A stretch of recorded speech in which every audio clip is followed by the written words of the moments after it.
Shield studio. This is the opening drive on 101 ESPN.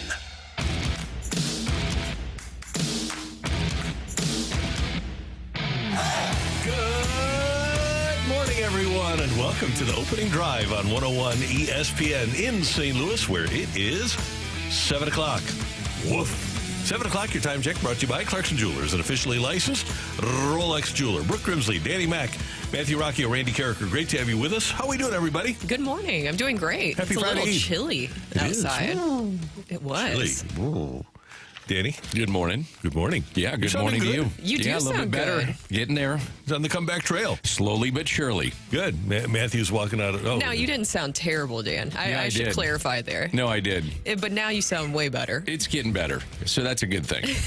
Coming up at the bottom of this hour, we're going to talk to Greg Amsinger of MLB Network. Jeremy Rutherford will join us coming up at 8:45. And then at 9:15, as we continue, today, the anniversary, the 25-year anniversary of the Rams going into Cincinnati and winning their third game of the season. And later that week, after the Rams had beaten the Bengals, Kurt Warner got his first Sports Illustrated cover. And we're going to talk to Kurt about that and more. The classic, Who Is This Guy? Sports Illustrated cover. Today, the 25th anniversary of Kurt's real coming out party. And we're going to talk to Kurt Warner about that coming up at 9:15 here on 101 ESPN. I always enjoy those conversations and the stories, and it sounds like this one is really good. Can you give us just like a little teaser of one of the highlights of the conversation? I've got a couple. Number one, I never asked him what his emotions were as he traversed the first few weeks of the season because he never really outwardly experienced joy. And I think it's so quintessentially Kurt, the answer of what his emotions were. And then he's got a great favorite photo.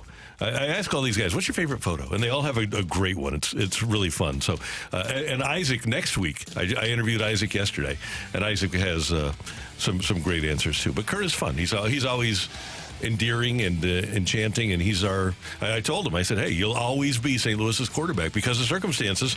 That'll never change. You're always going to be St. Louis's quarterback, and you're irreplaceable. That's right. One of the greatest stories. Oh, the best story ever. In sports? Yeah. It's got to be up there for sure. Yeah. Stocking shelves at a grocery store to becoming the face of a franchise. Pretty amazing. So Kurt Warner at 9:15. Baseball last night and yesterday. 3 teams advanced. The Tigers eliminate the Houston Astros. Whew, A.J. Hinch, go do it. 5-2. Tigers over the Astros. They win the series 2-0. The Royals from across the state eliminated the Baltimore Orioles 2-1. The Orioles were expected by many to be a World Series team this year, not just a contender, but a World Series team, and they're eliminated, swept by the Royals. The Brewers stayed alive with a 5-3 win over the Mets. Jackson Chourio tying the game, and then a game-winning home run for the Brewers in the 8th inning by Mitchell, and so Milwaukee stays alive, and that series will go to a third game. And then last night, Mike Schultz, San Diego Padres, holding on for a 5-4 win over the Braves, eliminating Atlanta, and so the Padres move on to play the Doyers in the divisional round. Any of those is shocking to you? I think it has to go to the Tigers. I think a lot of people did not expect them to do this, and Dan, you were talking about this yesterday. It matters about momentum and getting hot at the right time because on August 11th, the Tigers were 55-63 and 10 games out of a playoff spot, and then after that stretch, they are 33-13 since, and they swept the Astros, and that's a team over there that everybody knows. We're so used to seeing them in the LCS, 7 consecutive appearances, and now they won't be in it because of the Detroit Tigers. I think the thing you love, too, is just some of the storylines that develop in postseason. And Andy Ibanez, who is seldom used by Detroit, he's actually, I looked at the numbers, he's below average against fastballs. And Josh Hader throws him a fastball, and he hits it down the left field line, clears the bases, and they win. Right now, the Tigers got to be the best story in this postseason, at least in my mind. I think locally, a lot of people look at Mike Schultz and what's happening with San Diego. By the way, San Diego could miss Joe Musgrove for the rest of this postseason. He got hurt last night, but they still have Michael King. They got Dylan Cease. You got Darvish. You got Perez. But it sets up Dylan Cease and Jack Flaherty, by the way, in Game 1 of the Padres and the Dodgers series. That'll be fun. And then looking at the Milwaukee and New York series last night, first time we're going to have, by the way, a Game 3 in this division series, or wild card series, I should say. It's the first time in the last couple of years. We never had them. It's always been sweeps. All sweeps last year and 3 sweeps this year. It was interesting. I mean, they had Stanek 12 pitches in the 7th. I was watching this game, and I loved it. Late inning heroics for Milwaukee. But Phil Maton, it was the 4th time in 5 days that they went to him. And they pushed him a little bit too much. Didn't work out. And for as much as Milwaukee's been in postseason play, it was the first time that Devin Williams got a first. It was his first time ever in a postseason game. Isn't that amazing? It's hard to believe. I mean, he's either been hurt or they haven't been in save situations, never came into the game, and last night was his first time. Yeah. Back to the Tigers for a moment, by the way. Scott Harris is their president of baseball operations. A couple of days ago, the San Francisco Giants fired Farhan Zaidi. Farhan Zaidi's general manager in San Francisco, when he started, was Scott Harris. Harris moves on, gets the Pobo job in Detroit. He's in the playoffs, and Farhan is out of a job. Where do you think Farhan goes? Because he was so much on the extreme of analytics. Yeah. I mean, he's obviously going to have a job. He did a good job at other places and did get the Giants to one postseason appearance. And, you know, they played well a couple of years ago under Gabe Kapler and doing weird lineups and matchups and all that kind of stuff. But there'll be somebody, I'm sure, that takes a flyer on him. But you wonder if the pendulum is swinging a little bit back further to the scouting side of this and trying to figure out a balance. He came from L.A. He was an assistant to Andrew Friedman, and I would guess that he'll wind up back with the Dodgers. Somebody says, 314 here, the Padres have the best fan base in baseball. Watching the fans last night, it's a great fan base. And I sit there and I wonder, how could the NFL leave San Diego? I sit there and watch that. I'm like, how could you leave this marketplace? Part of it, well, number one, they couldn't build a stadium. But part of the reason that they have such a great fan base is because they're literally the only game in town. Exactly. No NHL, no NBA, no NFL, no soccer. So they don't have any other sports to latch onto. And that works to their benefit. But with all due respect to the Padres fan base, let's just chill for a bit and watch the Phillies. Wait till that one opens That up. is always absolutely nuts. Yeah. But you're right. You watch it. It's an electric environment. There's so many people there. And you have a great product on the field that Mike Schilt is producing. So everybody wants to see that. Right. It's much easier to be a great fan base when you're in the playoffs. When you win, before you miss it. Yeah. So you're saying when the San Diego team enters the MLS in 2025, you're really worried about that Padres fan base? Yeah. Yeah, it's going to be tough. They've got a few soccer fans in Southern California. They do. Yeah. I want to go back just to the Tigers, too, because I was thinking about this with their payroll. They're not one of the top payroll teams, as we know, in all of Major League Baseball, which makes this even more surprising. I thought this was absolutely nuts. I saw this last night. The Tigers' 26-man wild card roster, $18.8 million. Okay. Now, Josh Hader, just his salary this year, $19 million. Isn't that amazing? Is that the dream of what the Cardinals are wanting to accomplish by cutting payroll? It's probably college football teams that are spending more money on their rosters than You're right, Dan. what's going on with Detroit. Yeah. It's crazy. The one thing I think, if you're a Cardinal fan, you look down I-70 and see what the Royals have done and say, there's a shot, depending on what you do, how much money you invest in your Major League payroll. Are you going to get better with subtraction of some players? Sometimes that happens. We'll see how much money they want to spend. Obviously, the TV deal has upended a lot of organizations and what they're going to do this offseason, and that's something that I know we're going to talk about. Yep. But, man, does it change the landscape of what you may do this offseason? Yeah, Bally yesterday going to court and saying, we really only want to broadcast Braves games, but there's a chance, because they're negotiating with multiple other teams, that they could wind up televising other teams, although Major League Baseball doesn't like Bally. So if Bally would wind up with one of those other teams that they're they basically pulled the plug on, and now they're trying to renegotiate a better deal. I would guess that Rob Manfred probably has told every team, don't work any new deals with Bally. I think Bally's probably done. I would say so. And the other part, well, the one team that stays, the Atlanta Braves, we should point that out. Yep. They said they wanted to keep the Atlanta Braves, and then there was, 10 or 11 other franchises that would go by the wayside, and all comes down to direct-to-consumer in my mind. I mean, you're trying to grow your game if you can, trying to make it accessible. The younger generation of kids are cord cutters, streaming services, but you got to get direct to consumer some way, somehow. Right. It makes a lot more sense now with the conversation during the press conference that Bill DeWitt III was talking about when he was saying that they're working on an app and they're wanting to make it more available for all the different fans. I think seeing that yesterday, my first thought is, well, what does this mean for next season? Is this also why we're seeing that reduction in payroll? Because everything is just up in the air right now with the RSN side of things and Diamond Sports. Yeah, there's no doubt that that's the issue, Brooke. They don't know how much money they're going to make.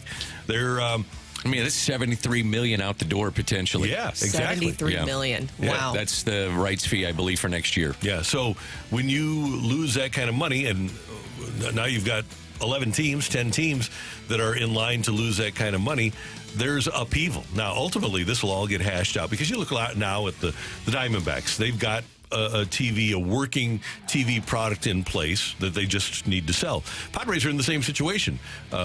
Bally bailed on the Padres during the 2023 season, and they've got their own situation. Now it comes down to MLB and teams being motivated enough to A, build a product, and B, more importantly, sell a product, because there's no middleman now. MLB has a chance, and they're bouncing back. They had increased viewership this year among young people. They had increased, we didn't see it here, but increased attendance throughout Major League Baseball. So if it's coming back among young people, if the sport is coming back, it should be a marketable item. In selling it is fine, but that's such a small piece of what this is. I mean, it's a portion of it. Don't get me wrong, that you need to sell your product, you need to have advertising, but it's about getting in homes. And what it used to be was about getting subs. You know, you were paying your 5 cents a month, and then you added it up. You had 5.7 million people, let's say, that were paying 5 cents a month. That's where you're getting your money, and I don't know how that works now. And my other question would be in the immediate is, how much is baseball going to bankroll this to get somewhat whole after losing $70+ million? Like, how much are you going to get? Right. Yeah. How much can you afford when you had you did that with the Diamondbacks and the Padres this year? You gave them cash to get them back to where they were when they had the Bally contract. Can't do that with 10 teams, I wouldn't think. No. It'd be pretty expensive. Yep. It would be. And Major League Baseball, too, just for clarification purposes, eventually they want to own the rights to all the teams, the TV rights to all the teams. But it's just the immediate future is still kind of up in the air. It's murky. It's murky. Yeah. Yes, foggy. Hey, congratulations to downtown St. Louis and to the St. Louis Sports Commission. And to the University of Missouri. St. Louis will host the 2027 NCAA Division I Wrestling Championships. All right, Sports Commission. So 2025, we've got the Frozen Four at Enterprise Center. 2026, we've got NCAA Basketball Regionals. 2027, we've got the Wrestling Championships back in St. Louis for the 10th time, and it'll be fun to have Mizzou hosting those wrestling championships. And we seem to be, at least from a sports standpoint, somewhat on a comeback trail. The renovations to Enterprise Center that the Blues underwrote have been huge to bring events to downtown St. Louis. Now it's incumbent upon the city and the people that are in charge of the Dome to make enough improvements in the Dome so that we can get better events there as well. Yeah, the Dome definitely needs some upgrades. It's wonderful, too, that they added the new turf in there. That will be good to go for the Battlehawks season coming up here soon next year. But at the same time, it's a wonderful facility, but it definitely needs some upgrades because, to your point, to continue to attract big events to come in, especially sporting events, we're a sports town, you need to make sure that that's upgraded. If you didn't do the improvements to Enterprise, you're not getting these things. No, there's no doubt about it. I mean, I wonder if the Missouri Valley Conference even stays with their postseason tournament here in St. Louis. I mean, that probably was up in the air. You know, you go to the Sprint Center in Kansas City, you go to other places, that generates millions of dollars in downtown St. Louis. It's the the investment in downtown St. Louis to generate some money. Yeah. You know what I mean? Just to generate people coming to your city, spending money, staying in your hotels, going to the restaurants. The trickle-down effect of this because of sports is huge. The Sports Commission has done a magnificent job for 30 years in St. Louis.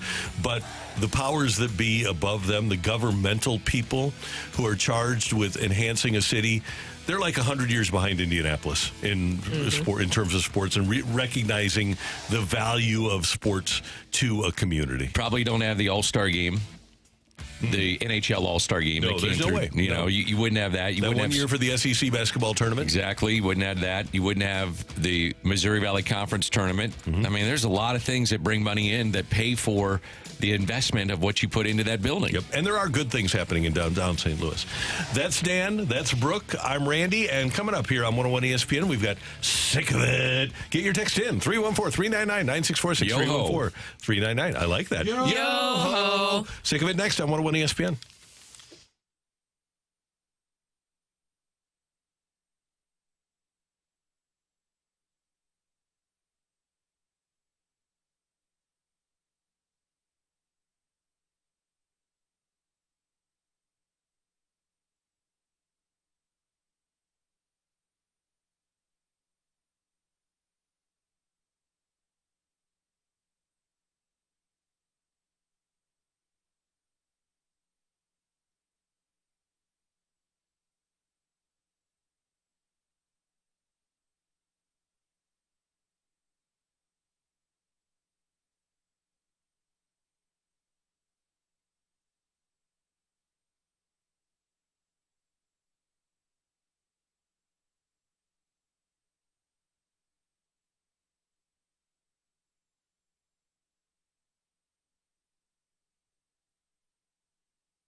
Dan, Randy, Matthew, and you.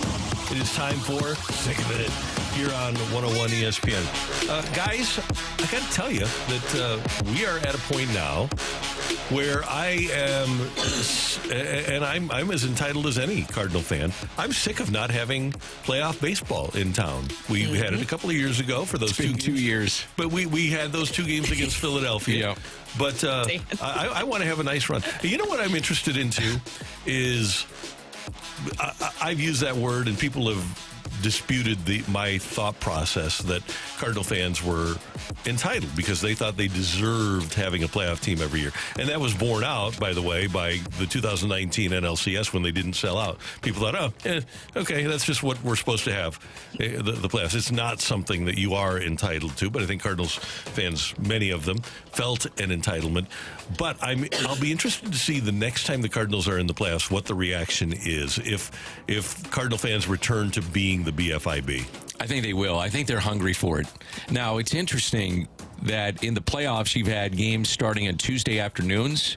You know, obviously kids are in school, people are at work, all those kind of things. And we talk about, man, you do love day baseball. At least I do. I like day baseball, but I don't have to work in the afternoon. I love seeing afternoon fall games, whether it's here in St. Louis or not.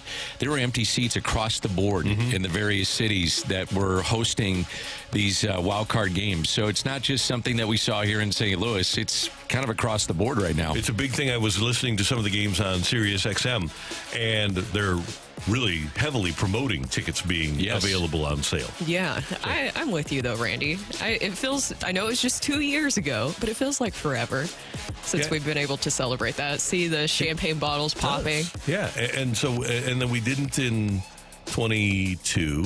We didn't have a home game in 20. We had 21, right? Yes. So that was fun. But yeah, I just like going to those.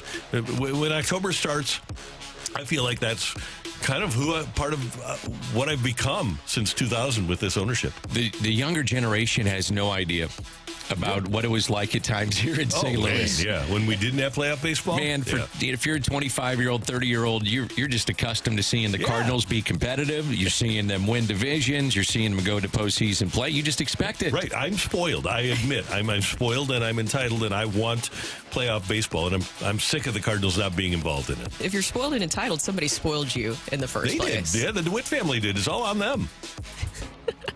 Dan, what is your sick of it? My sick of it is I'm sick of 3-game series in postseason play. It just doesn't seem right. I think if you need to cut the regular season to 154, and I know there's money associated with that on both sides, the players and the owners, it won't happen, but I don't think it should be decided in a 3-game series. I just don't. I wish it was a 5-game series minimum. Hell, I'd even take a 7-game series. Just as postseason baseball, give me as much as you can give me. Yeah, and I think it would be easy. And I've used this idea before. Every division has 5 teams, right? Have 8 Sundays a year where you play a doubleheader, or 8 Saturdays a year where you play a doubleheader against a division opponent. 4 at home, 4 on the road.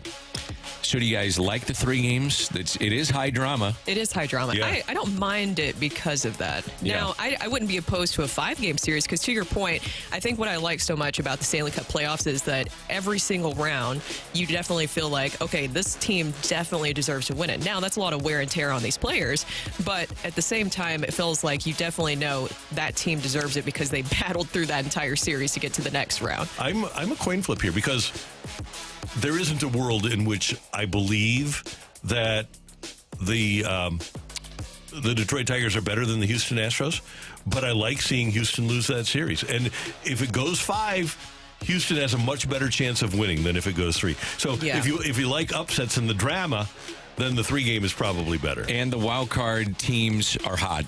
That's why they're the wild card teams. So they come in on a roll, and that kind of makes it fun, too. Yeah. All the drama. It makes great storylines. All right, so mine, I'm going to have to say this every single week until it doesn't happen anymore. Deep breath out. Mail boy! I am sick of Will Levis embarrassing me every single week as a Titans fan. Can we just stop this already? Now, Mason Rudolph did take things over, but before that, Will Levis just did a bunch of gooberish things leading up to it. He deserves the goober title. I think that that's very fair to say. I don't like giving out that title all the time, but when you do gooberish things, you get the goober title. And I'm so tired of Will Levis embarrassing me. I don't know if you guys saw what happened before he had to exit the game because of his own doing, but But this past weekend, he threw his sixth pick of the season. It is absolutely terrible. And then also he suffered a shoulder injury because he was unsuccessfully trying to dive for a first down. He is so memeable at this point that people are continuing to make fun of the Titans. They were able to get their first win. It was Mason Rudolph who led the charge. And Callahan said afterwards that Will Levis is still their quarterback. So That's my quarterback. I think that I might have to say this every single week because he will continue to find a way to embarrass me. I don't understand what's going on. It's like, I know he's better than what we've seen this season. I know that. I think so personally because we saw it last year. I told you, did you guys not see that Miami game last year? I'm just going to hold on to that forever. Yeah, forever, but, yeah.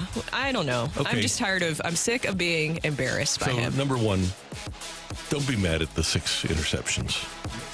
Okay. Patrick Mahomes has 5. Do you hate him? Would you hate him on your team? No, but he's also not completely costing the Chiefs to win a game. Do you wish now, looking back, that your Titans would have traded for Justin Fields? Possibly. I don't know if Justin Fields would have also been successful in this. I think he also would have been struggling in this environment. He's not turning the ball over, though. I think it comes down to coaching. Yeah. Well, the horse might be out of the barn with Will Levis. So I thought he was going to be a good quarterback when he was at Kentucky, a good NFL quarterback.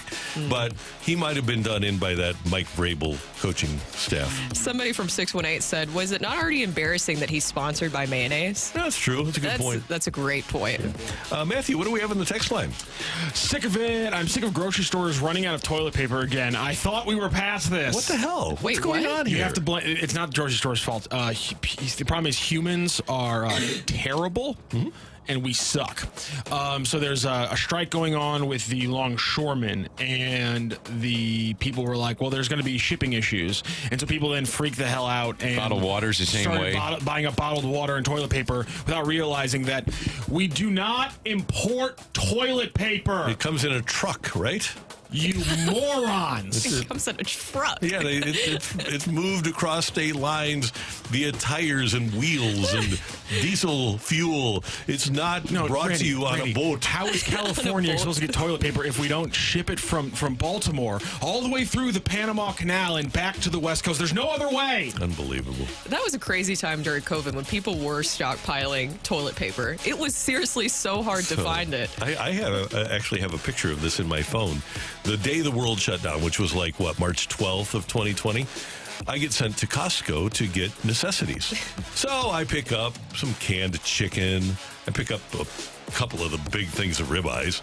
I pick up ranch dressing. I pick up necessities. The huge bag of nacho chips. I'm thinking we're settling Necessities is nacho chips? I'm thinking we're settling in for a party. I'm thinking this isn't going to last long. So I get in line, and line goes, you know how big those warehouse stores are, and the line goes literally all the way to the back of the store, and I'm looking to my left, I'm looking to my right, and I'm the only person that doesn't have toilet paper in their cart. You didn't care about that. You got your ribeyes, though. I got the ribeyes. You got the nacho the necessities. chips. Yeah, the necessities. What were you guys doing on March 12th? I mean, you were here, right? Patrick and I had just gotten back from spring training in Arizona. Oh, okay. Oh, you're right. Spring training was, because I remember do you guys remember during spring training there was like whispers of, hey, there's like something going around, and everybody's like, Dan was doing a game when the world got shut down. We were the last game, I believe, in baseball at that time. They decided to play the game, and we didn't see any of the players come out to stretch, do anything, play catch. And then like 20 minutes before the game, they started trickling out of the clubhouse and said, we're going to play this game. And then all around us, everything started shutting down. The NCAA tournament, the various tournaments that were going on. And they said, no, we're going to play this game. And then in the middle of the game, they said, we're done. Yeah. So baseball had shut down. And I remember we were texting back and forth because you were wondering, why are we playing this game? It was crazy, yeah. Yeah. But so we came back from Arizona. Every plane flight, every Southwest flight from between St. Louis and the Valley of the Sun is packed. We come back, red eye, and there's 17 people on the flight. People were scared to death to fly. And we were going to games, and remember how they said, wash your hands and sing happy birthday twice when you're washing your hands? Yeah. So I remember doing that. But then on that day, because the night before, I think March 11th, the whole Rudy Gobert thing happened, right? And he did, yeah. Yeah, and then the NBA shut down later that night. So then, the next day it was my Costco day. I mean, it was bizarre. Just seeing no one come out. The fans are filing in. it was a pretty good crowd at Roger Dean, and no one's on the field 20 minutes before the first pitch. It was surreal. It was crazy. Yeah, I just remember spring training and whispers of something that was going around and then coming back, and then everything was shutting down. And I remember being afraid to even go to the grocery store. Right, me too. Couldn't go in the clubhouse. I mean, they started making rules Yeah. at spring training. Couldn't go to the clubhouse. Social. Remember, people couldn't line up to get autographs. Players weren't allowed to put their windows down. Social to sign distancing, autographs. when trying to do an interview, whatever the case. It was bizarre. I remember I went on a walk in Forest Park, and remember when they said no matter what, even if you're outside, keep the 6 feet away from somebody. And we were trying to. David and I were walking in Forest Park, outdoors, everything's fine. And this woman, it was like a trail, and we tried to just bypass her. We tried to stay away, and she's like, "Move away from me. Stay 6 feet away." Well, yeah, that's what was People going were on. very Crazy aggressive during times. that time. So we're sick of COVID. Yeah, that's true. That's definitely lot. true. Still. Yeah. Yeah. That is sick of it here on 101 ESPN. Coming up, Greg Amsinger, MLB Network. We're going to ask him about the Major League Baseball television situation since he's in Major League Baseball television. That's next on 101 ESPN.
This is Rocky with your Sports Center update, driven by Johnny Londoff Chevrolet and Johnny Londoff Autoplex. Another day in the MLB playoffs, and we get 3 out of 4 sweeps in the wild card round. Tigers, Royals, and Padres all sweep 2-0, all wild card teams. By the way, the Brewers, though, they did force a Game 3 with a 5-3 win over the Mets. Game 3 tonight will be at 6 p.m.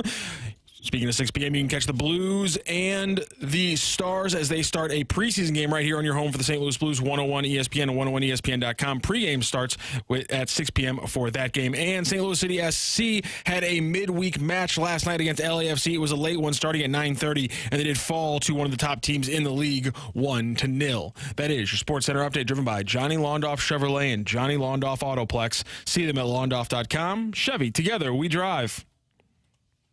Are you kidding me?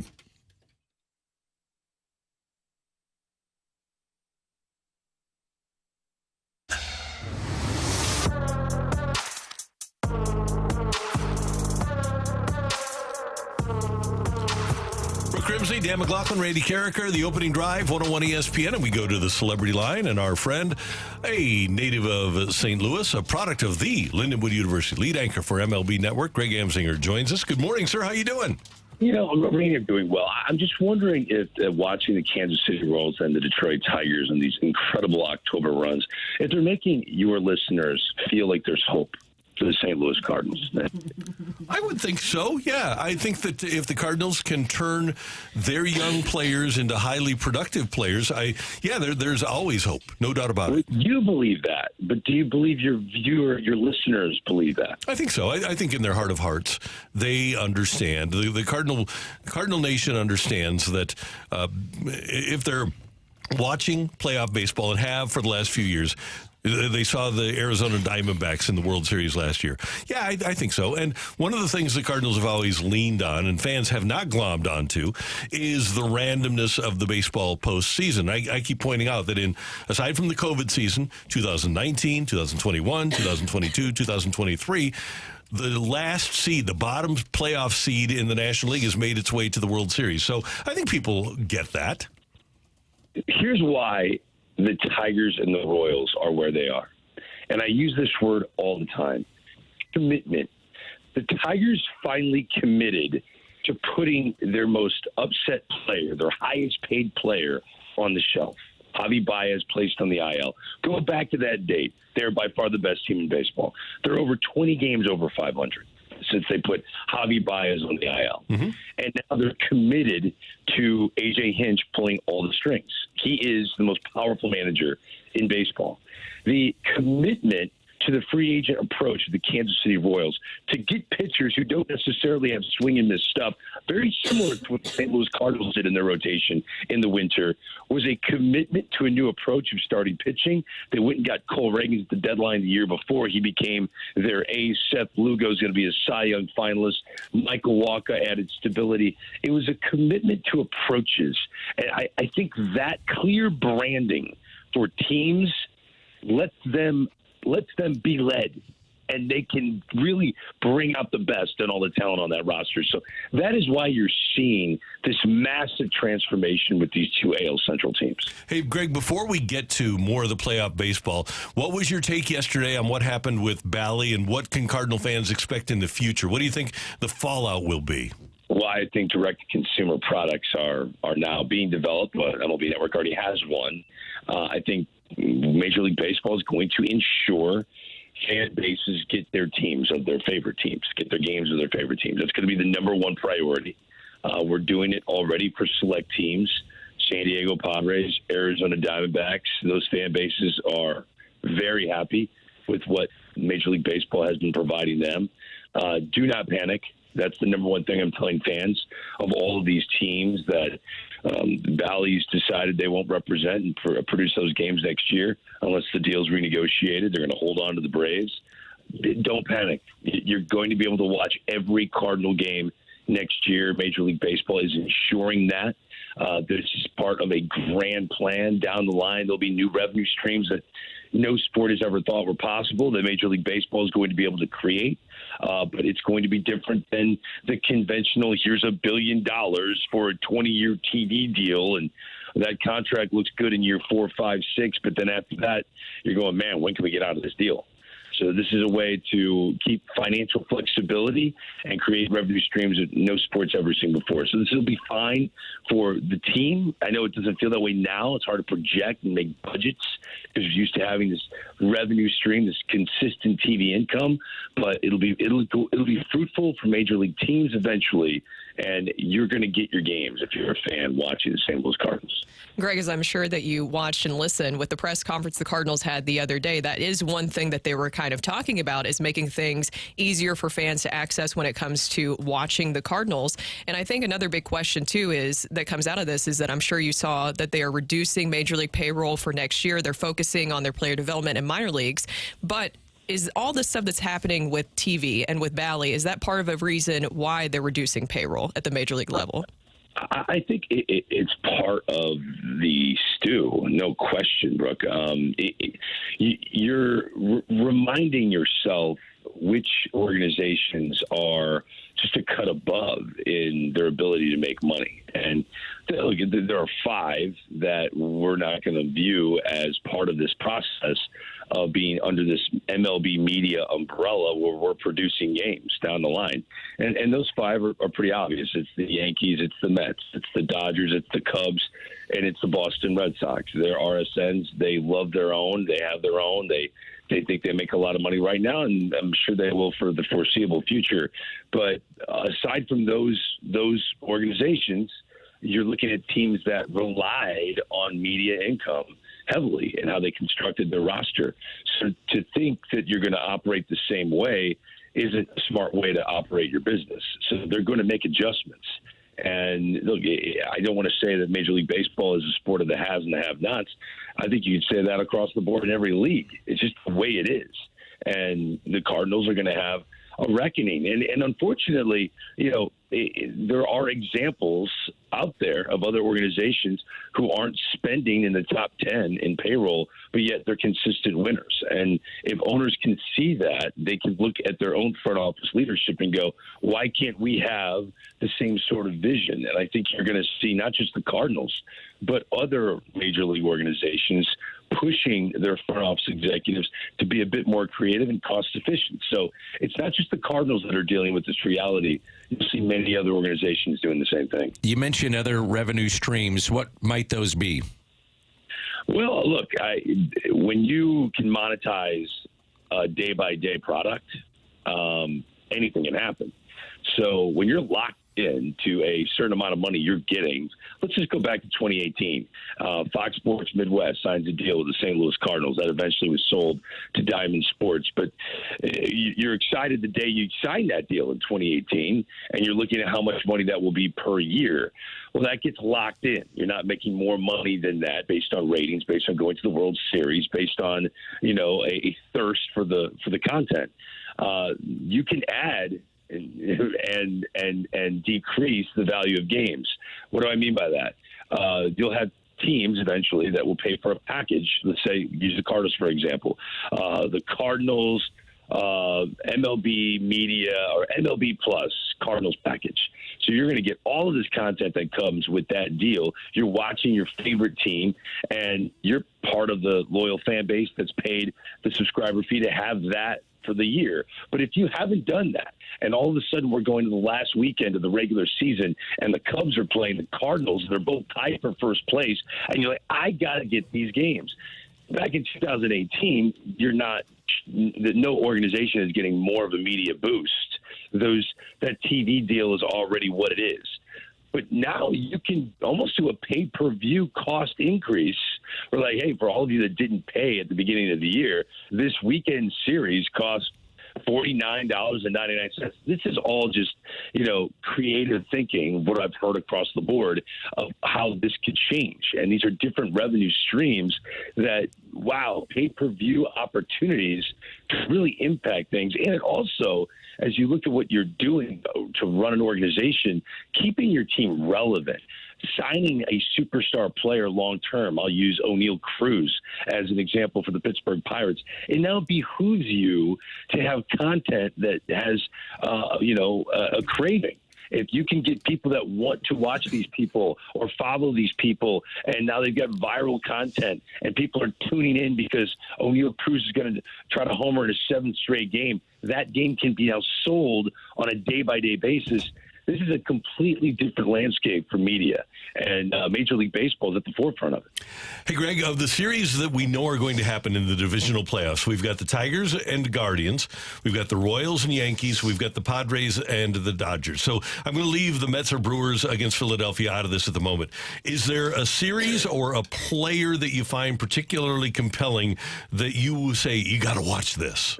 You know what? Everyone's pointing to Bobby Witt Jr., and I totally get that. But I really don't think the Yankees are going to manage their approach the same way that Brandon Hyde did. I could not believe you lose 2 games to Bobby Witt Jr. He drives in the winning run in both games. I'm blown away by that. You make Sal Perez, make Vinny Pasquantino beat you. You just can't let the best player on the team by far beat you. So I'm not going to say Bobby Witt Jr. because I think the Yankees are going to neutralize him.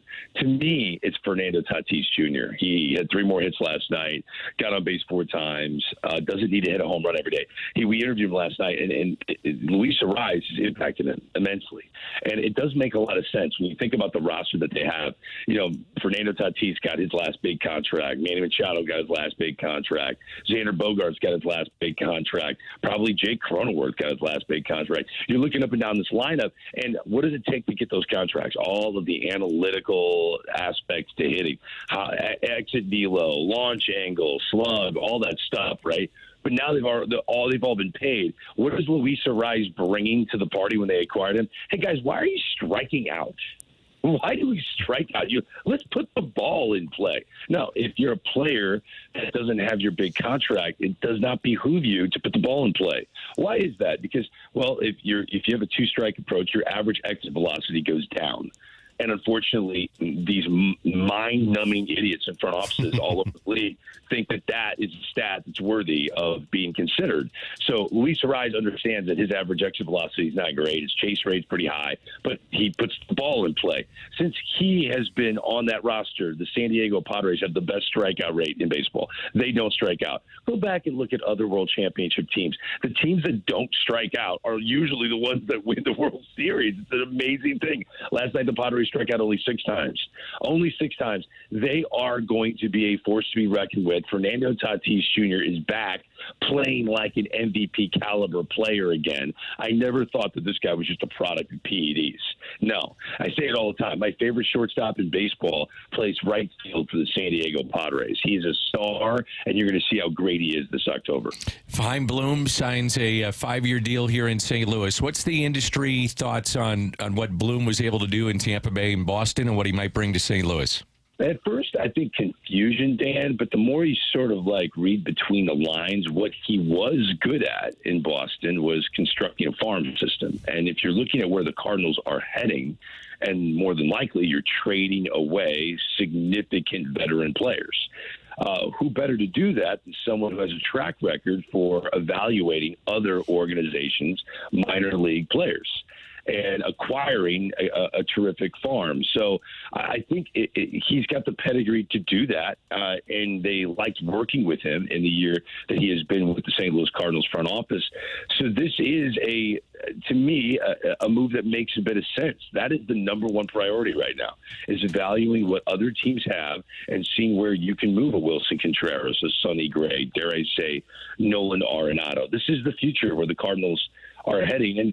And look, this is something that goes in, it's cyclical. Other organizations go through the same thing. It's a rarity that this happens with the Cardinals. But when I was watching the Brewers play last night, and I'm watching a 20-year-old hit 2 home runs, and granted, he's a very talented 20-year-old, and Jackson Churio, and then I see Blake Perkins, the center fielder, who's got 6 home runs, and I'm looking at Sal Frelick, who doesn't have a lot of power either, and Willie Adames, who a lot of teams just thought was a backup infielder, but now he's going to get paid. He's a very good player. 30 homers, 100 RBIs is short. I'm just looking around the lineup. Bryce Terang's a nice young player, but he's never going to win a Silver Slugger at second base. I'm thinking, do the Cardinals have any shot at competing with this this historically powerful roster of the Milwaukee Brewers. I mean, I know they spent $400 million on their roster. We know they did it all. No, the Brewers don't spend any money at all. Like, I'm watching this Brewer team going, you're telling me the Cardinals have to burn the house down and we're going to be in last place for the next 10 years because you can't compete with this Brewers club? Not buying it. I'm just not. It's an incredibly winnable division. I think the Cardinals can go through this process, not just be competitive, but in many people's eyes, be a playoff team. So I do not think it's doomsday, and I think Chaim Bloom is someone that's going to fix the underbelly problems of the organization while they compete to win an NL Central. It's really interesting because you have the Giants also announcing their new POBO the other day. It's going to be Buster Posey. So you have two organizations taking things in very different directions. What do you think of them having Buster Posey be their POBO? Well, I got to tell you, there were a lot of people hoping Randy Flores would be the president of baseball operations for the St. Louis Cardinals. There is a growing motivation in the sport to have former players in this role. And Buster Posey is as bright as they come. His baseball IQ throughout the years as the catcher of the San Francisco Giants. I actually got into a heated argument with Buster Posey one year in spring training. I did a Top 100 Right Now show, and it was when Gary Sanchez was tearing the cover off the ball, and I argued Mad Dog Chris Russo. I know it was a bad day at the office for me, but that Gary Sanchez deserves to be closer to number one than Buster Posey. And Buster came up to me at spring training. He goes, Greg, I thought we were boys, and I had to explain to him, like, you're the best hitter on your team, and you can't have your legs zapped by being a catcher every day. Since you're committed to being a catcher, then I don't see you having the offensive production that's going to lead the Giants to where they want to go.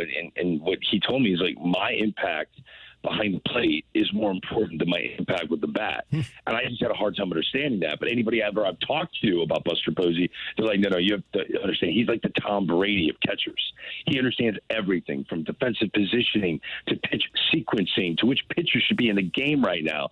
He's got so much credibility in the sport, walks away from it at a very young age. Here he is, just 37 years old, but highly regarded by everyone that was in the organization making these moves.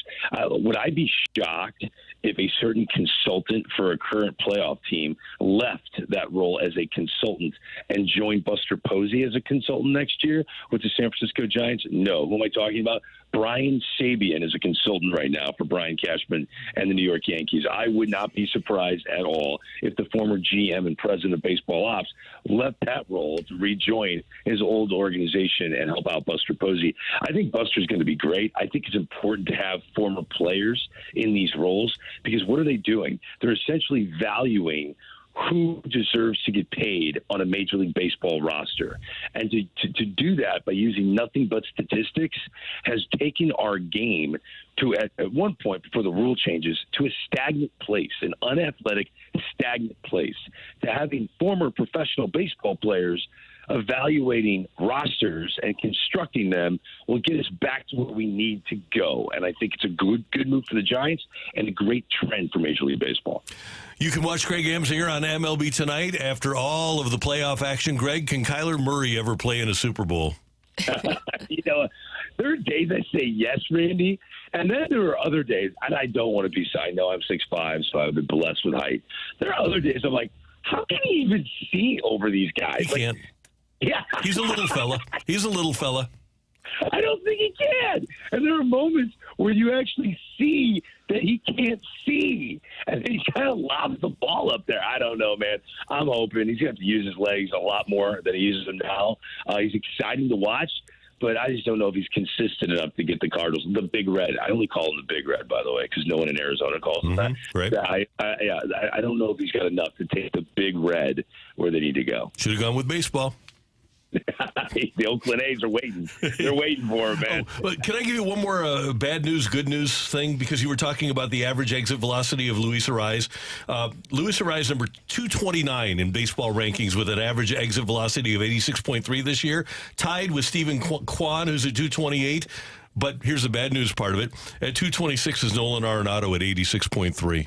Yeah, see, that's probably not where Nolan wants to be, right? No. Like, he doesn't fall into the category. No one will tell you he had a bad year. He will tell you that. But, man, I'm going to let you know, if the Cardinals do trade him, expect him to have a monster year in a different form. Just saying. I'm with you. Greg, have a great weekend. Thanks so much for the time. We appreciate it. You guys are the best. We'll do it again next week. All right, brother. Take care. Greg Amsinger, MLB Network here on 101 ESPN. Coming up, we've got a quick TIOLI. Get your text in, 314-399-9646, 314-399. Yo-ho! Oh, that was beautiful. Changing things up for you a little bit, huh? I was a little shocked. I didn't know where that was coming from. Yeah. Glorious. It was. We've got TIOLI next on 101 ESPN.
By Sumner One. It's time for Take It or Leave It. Want to say something? Put it out there. If you like it, you can take it. If you don't, send it right back. Get your text into 314-399-9646 and give us your Take It or Leave It. Brought to you by Gloria Lou Realty. Visit GloriaHasTheBuyers.com and start packing. That's my final offer. Take it or leave it.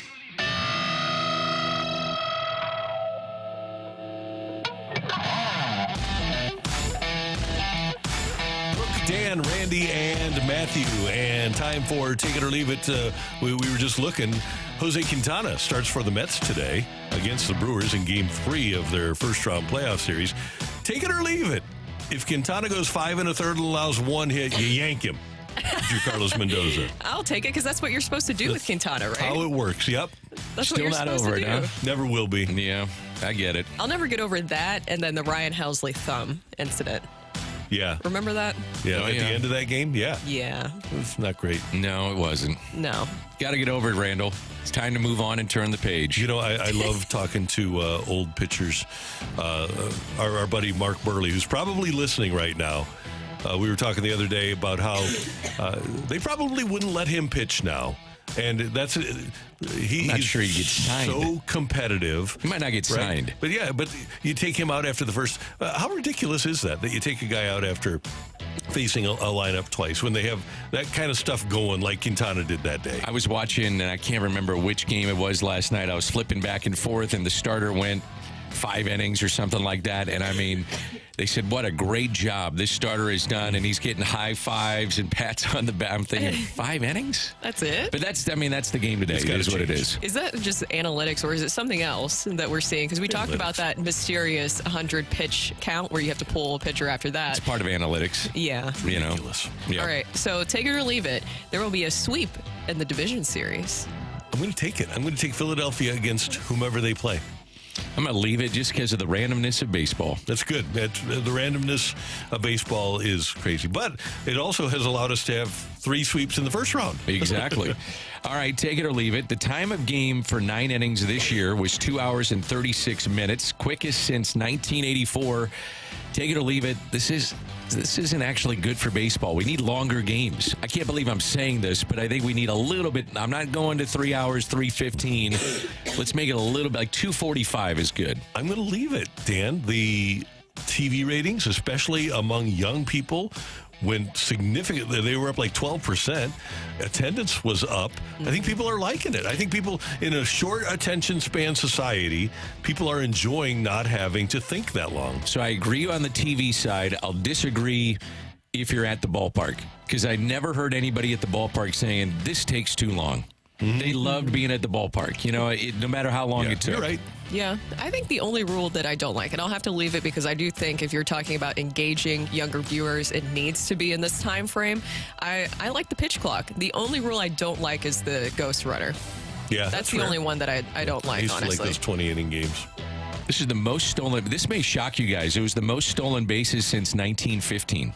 It shocks me because I watched the Cardinals. You watch Watched them a lot. They didn't run all that much. Yeah, no. Matthew, what do we got on the text line? Go ahead, Matthew. Take it or leave it. No one really knew what Gersh did before the vice president of special projects title. Oh, come on now. Okay, I'll take it. He did have a role. He was doing things.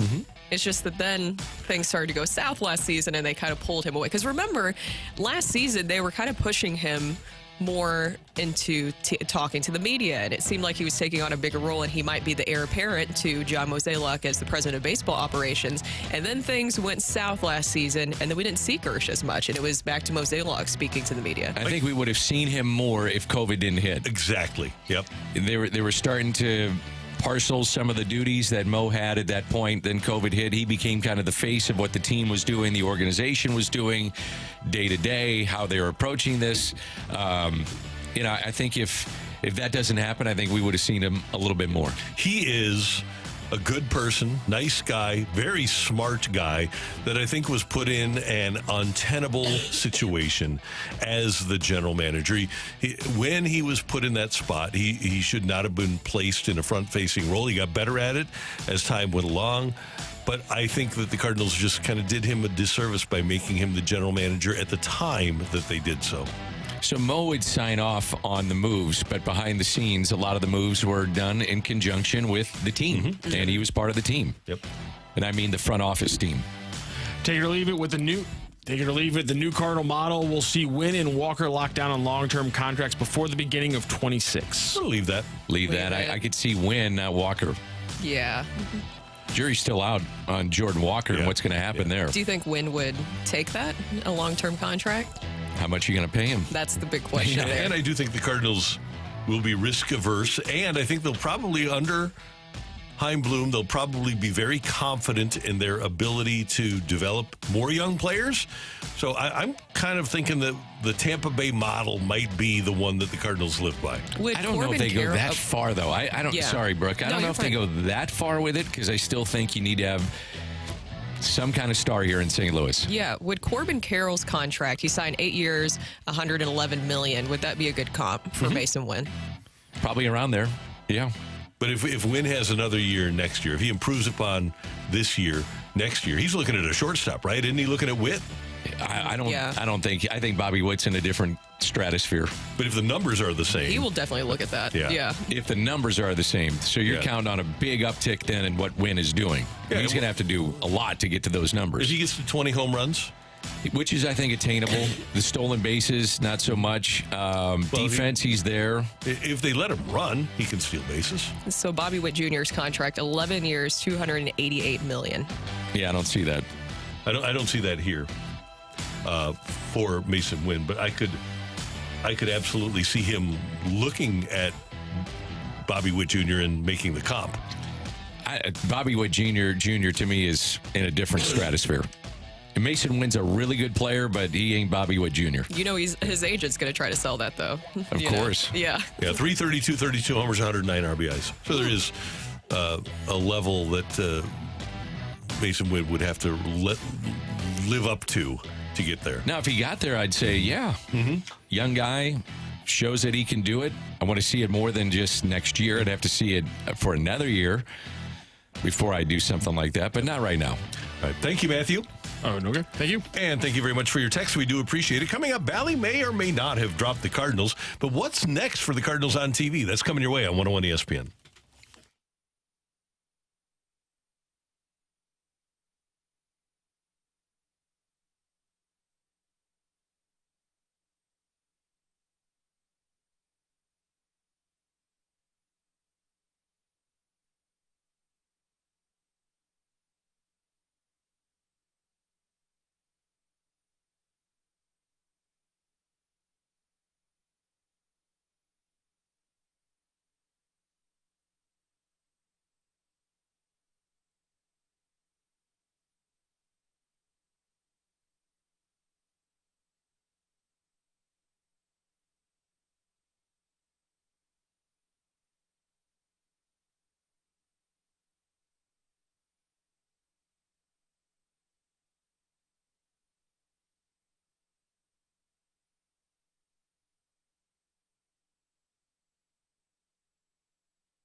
Brought to you by Clarkson Jewelers, an officially licensed Rolex jeweler with Brooke Grimsley and Dan McLaughlin. I'm Randy Carricker, and yesterday in a courtroom in New York City, Diamond Sports Group made the determination that of the 12 teams that they carried in 2024, only one of them will definitely be carried in 2025. Now, how many MLB teams Diamond will ultimately carry is very much up in the air, according to The Athletic.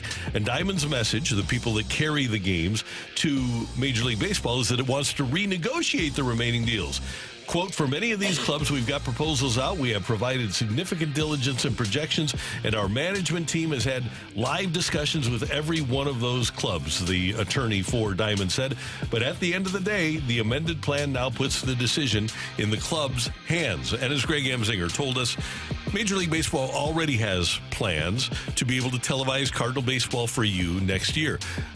It goes on to say later in the article that Major League Baseball and Diamond Sports have a tempestuous relationship. And I don't think Rob Manfred really cares if...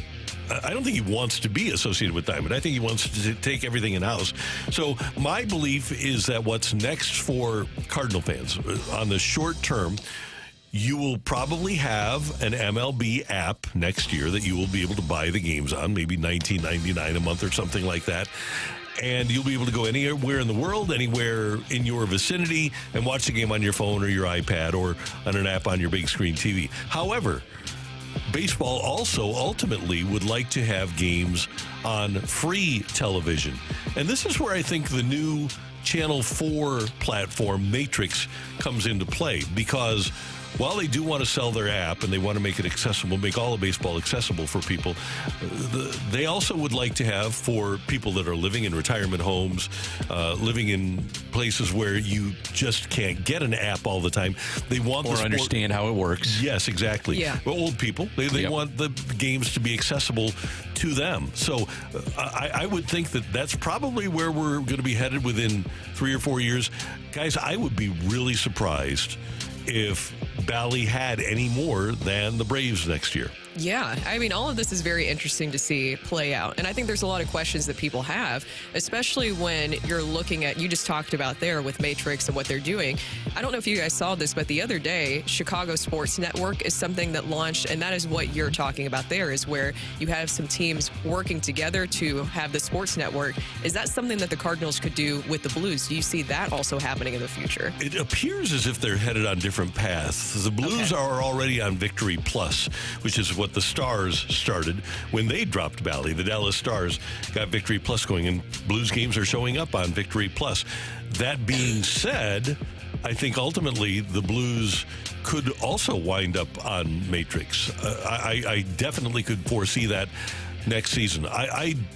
Maybe the Blues and Cardinals could put something together, but I don't think Major League Baseball right now, the impression I get is that MLB wants to be on their own, kind of like MLS is, in a different way, obviously, but kind of like MLS is with their Apple product. They don't want to be teaming up with somebody right now. Interesting here. 314 says, got to be honest, I'm not interested in the app for Cardinal baseball next year. I'd love to see the ages, like you were talking about, Randy. Older people maybe not understanding how streaming works, but for the ages of a Cardinal fan, I think the young Cardinal fan says, bring it on. You know, I'll pay for that streaming app, and I can get it wherever I'm at. Doesn't matter if I'm in Illinois or St. Louis or Arkansas or Iowa, where some fans are blacked out. They want to see it. And I'm also with you on this, Randy, is that you said, what's and I'm paraphrasing here, but the appetite for Major League Baseball to want to get back into business with Bally's. I don't know if it's there, because the appetite for Major League Baseball is going direct to consumer. They're trying to make their product as available, readily available as they can for the consumer, and that's the important part that comes out of this if I'm a fan. I'm a streaming person, so I cut the cord a while ago, and I used to be on local TV, so that's kind of weird to say, but I did. I cut the cord because I didn't find it necessary because of how expensive cable is getting, but it's really ironic because now I'm paying a lot of money to be able to stream a lot of the games that I want to see. It would be great if there's a way to bundle the service, but I think the biggest thing is making it available to everyone. You get rid of the blackouts, because we had some people texting earlier that they're in Arkansas and they are blacked out from being able to watch Cardinals games. Figuring out a way, if Major League Baseball can, to make sure that when they make this product where it's available for all consumers. Here's a question from the 636. Where do the Cardinals make up that $70 million from TV? I think it's a great question. And that's the thing. I mean, how does this affect revenues immediately? And, Bill DeWitt III kind of talked about that the other day, saying we're uncertain and then all of a sudden they get hit with this. They've been planning. I mean, obviously, they've got different models to try to make this thing work financially, best for the fan. But this has been, as we've talked about, the number one thing that they have had a problem with in Major League Baseball, which is their customers can't see the game. And that is the problem. So how does this affect revenues going into the season, which then ultimately, how does that affect your payroll and what the team may look like in 2025? And I don't think anybody knows the answer to that question just yet. Which makes a lot of sense with that press conference the other day when they were talking about that, because there's so much up in the air when it comes to these TV contracts. And COVID really accelerated a lot of this. Don't you guys think, when we're talking about cutting the cord, and then also streaming and how people just consume TV in general and games, different things like that?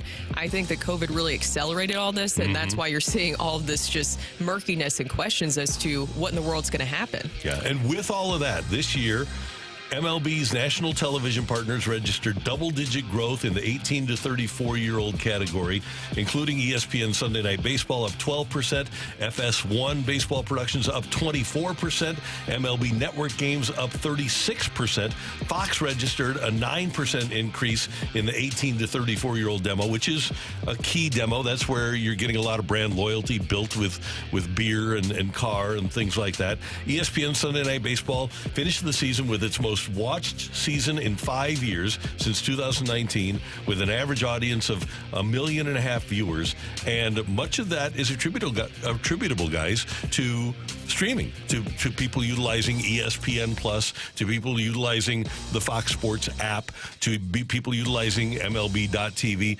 Streaming has a lot to do with this. And the playoffs so far, even with games that are in the middle of the day, are up 15% across the board in Major League Baseball to continue that trend. Greg talked about other revenue streams. I guess gambling would be one when you think about... Could be the biggest one. Here in St. Louis and what happens in the state with the vote in November. So that's a huge one coming up, too. Yeah, absolutely. That is today's Fresh Take here on 101 ESPN. By the way, one other note about streaming. MLB.TV set a new record this year with 14.5 billion minutes watched, a jump of 14% over last year's previous high mark of 12.7 billion. So whatever way people are consuming Major League Baseball, and that includes their highest in-game attendance in 7 years, all of baseball interest is going up.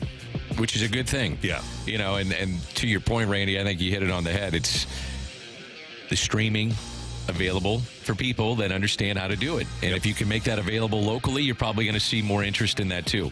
Coming up here on 101 ESPN, you see the Detroit Tigers, you see the Kansas City Royals, you see the New York Mets coming back from what they did. Can the Cardinals turn things around in a hurry? That's next on 101 ESPN. This is Colton Perico, and Blues Hockey is back in 5 days on your home of the Blues, 101 ESPN.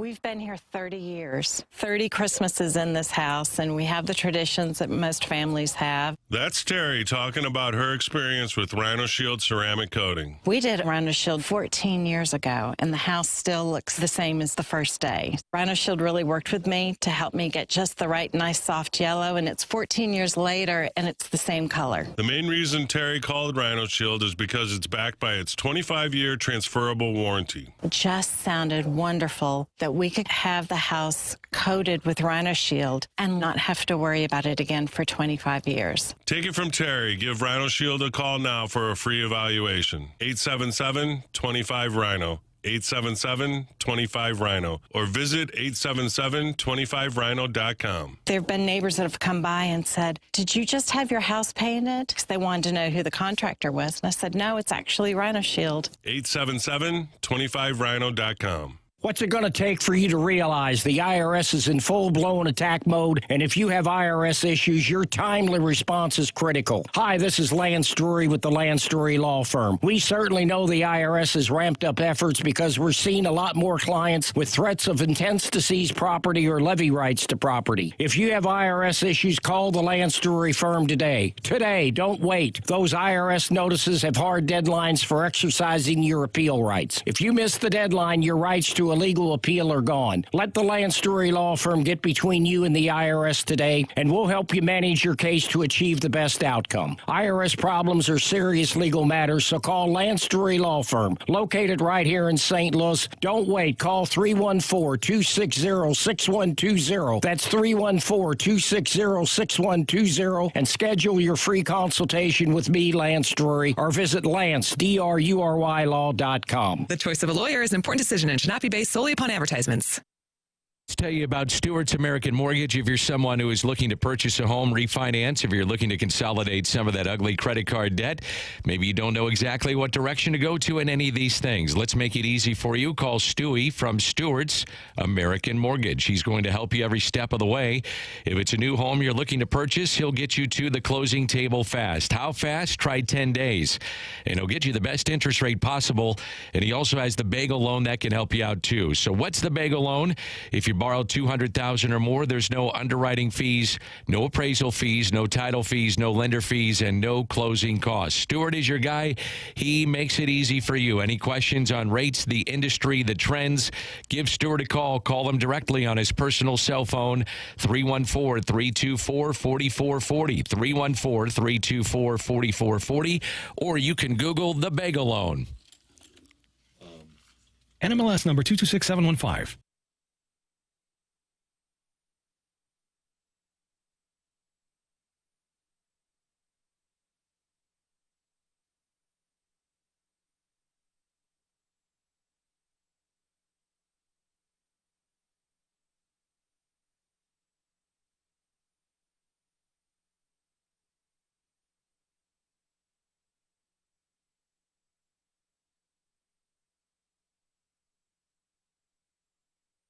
.101 ESPN has your chance to win free tickets to see Justin Moore and Randy Houser co-headlining next Saturday night, October 12th at Hollywood Casino Amphitheater.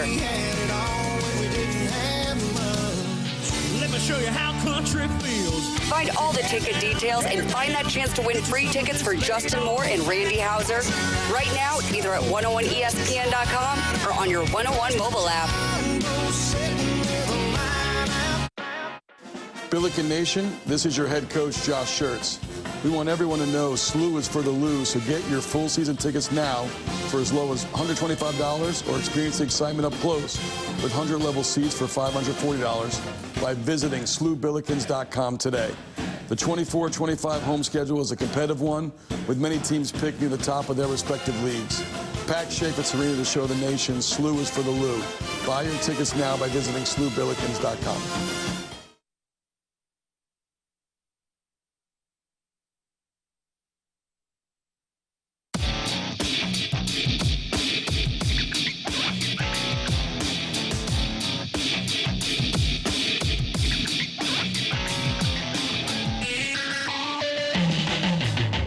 I'm watching this Brewer team going, you're telling me the Cardinals have to burn the house down and we're going to be in last place for the next 10 years because you can't compete with this Brewers club? Not buying it. I'm just not. It's an incredibly winnable division. I think the Cardinals can go through this process, not just be competitive, but in many people's eyes, be a playoff team. So I do not think it's doomsday, and I think Chaim Bloom is someone that's going to fix the underbelly problems of the organization while they compete to win an NL Central. That's MLB Network's Greg Amsinger earlier today here on 101 ESPN. Last year, the Kansas City Royals went 56-106. This year, they are in the playoffs after improving rather dramatically from 56 to 106 to 86 and 76. They improved by 30 games. Last year, the Detroit Tigers won 78. They were 78-84. This year, the Tigers are in the playoffs. So, yes, the quick turnaround can happen and has happened for other franchises. I don't think really that either of those franchises had illusions on making the playoffs. I think that's what we have to look out for. If the Cardinals are to rebound, it's probably going to be a surprise. They're going to go out and sign players and say, okay, we're ready to win now. I'm guessing that if the Cardinals are going to win 88 games next year, if they go from 83 to 88, it's probably going to be a surprise because my guess is they will let go of a lot of the veteran players that we anticipated would be part of winning, and it'll be other people that contribute to the winning rather than the Lance Lynns of the world, the Paul Goldschmidts of the world, things like that. I'm guessing they'll cut $60 million in payroll, but I said it on the day, Tuesday after the press conference. I think even if the Cardinals don't have 5 or 6 of their grizzled veterans in 2025, they can still win 83 games. You think that that's possible? So say that theoretically they do move on from all the names that have been floating out there. Paul Goldschmidt, Nolan Arenado. You don't pick up the options for Kyle Gibson, Lance Lynn. Maybe you even move on from a Ryan Helsley because there's possible trade talks with him and his value is higher than ever currently right now. So you move on from all of those guys that I just listed. I'm not even going to put Wilson Contreras in there, but I could. You think that they're capable of winning 83 games or more next season? I do. Yeah. I think almost every team, I know there's teams like the White Sox this year, but hey, you know what? Even if the White Sox, if they had not, they lost Moncada, they didn't have Robert for most of the year. They actually had decent players at the beginning of the season, especially at the beginning of spring training when they had Cease. Yeah, they were even capable of winning 83 games. If you play the game the right way, like A.J. Hinch has gotten the Tigers to do, you can win games and unexpected, and Matt Quatraro too, with the Royals. You can unexpectedly win enough games to be a playoff team. The young players have to ascend, and ascend in a big way. Jordan Walker is got to be the guy that you thought he might be. Nolan Gorman would have to be here in the major leagues, in my opinion, hitting 20 to 25 home runs. Brendan Donovan's got to take another step forward. You're going to need one of the pitchers to emerge, whether it's McGreevy, Graceffo, where's Tink Hence, Quinn Matthews maybe comes up and does something for you, but you're going to be counting on a lot of young guys, and that would be the only way that this happens. Tarek Skubal was great for Detroit this year. Fantastic. He's going to win the Cy Young, right? Yep. The other starters for the Detroit Tigers are Reese Olson, Casey Mize, Kenta Maeda, Keter Montero, and Bo Brisky. Those are your other starters. You really aren't talking about the 1970 Baltimore Orioles here when you're putting together that rotation. Yeah, but I'm just thinking about what the starting rotation will look like. So who is your number one and who is your number two for next season if we don't bring those guys we talked about back? So let's look ahead. Let's go to the All-Star break, and let's presume that the Cardinals have a pitching coach that's capable of getting the most out of their starting pitchers. What if it is Matthews and McGreevy that are leading your rotation next year? You see, you're adding a lot of what ifs there because you also added Blake. Because that's exactly what happened with Kansas City and Detroit this year. Mm-hmm. What if they keep Dusty Blake? Does your opinion of this change? Yes, it does. Did a pretty good job with the bullpen. Yeah, he did, but I have not seen a Cardinal pitcher ascend to above average status with him. And I would like to see somebody just get better. You can argue Palante. Yeah. Palante was pretty good. I'll give you Palante, okay? So then I'll take the rest of them and say he just not, he and maybe I'm spoiled by Dave Duncan and Derek Lilliquist. But I just don't think the guy's done a great job in improving Cardinal pitching, starting pitching here. That's where Graceffo and McGreevy, one of these two, has got to be major league quality and come up and help this team. And then you're hoping that Quinn Matthews is the guy that pitched this year and continues to ascend to be a factor in Major League Baseball. If not, it's going to be a long year. What happens to Miles Michaelis? Will he improve next season? What happens to Steven Matz? Will he be able to stay healthy next season? Yeah, I do think that because I've seen it with my own two eyes, there is something to be said for a quality pitching coach. I would look at this team offensively as well. I mean, if you looked at what really happened with this club, it was offense. I mean, that was the story of this team. I mean, they could not hit with runners in scoring position. That needs to be addressed.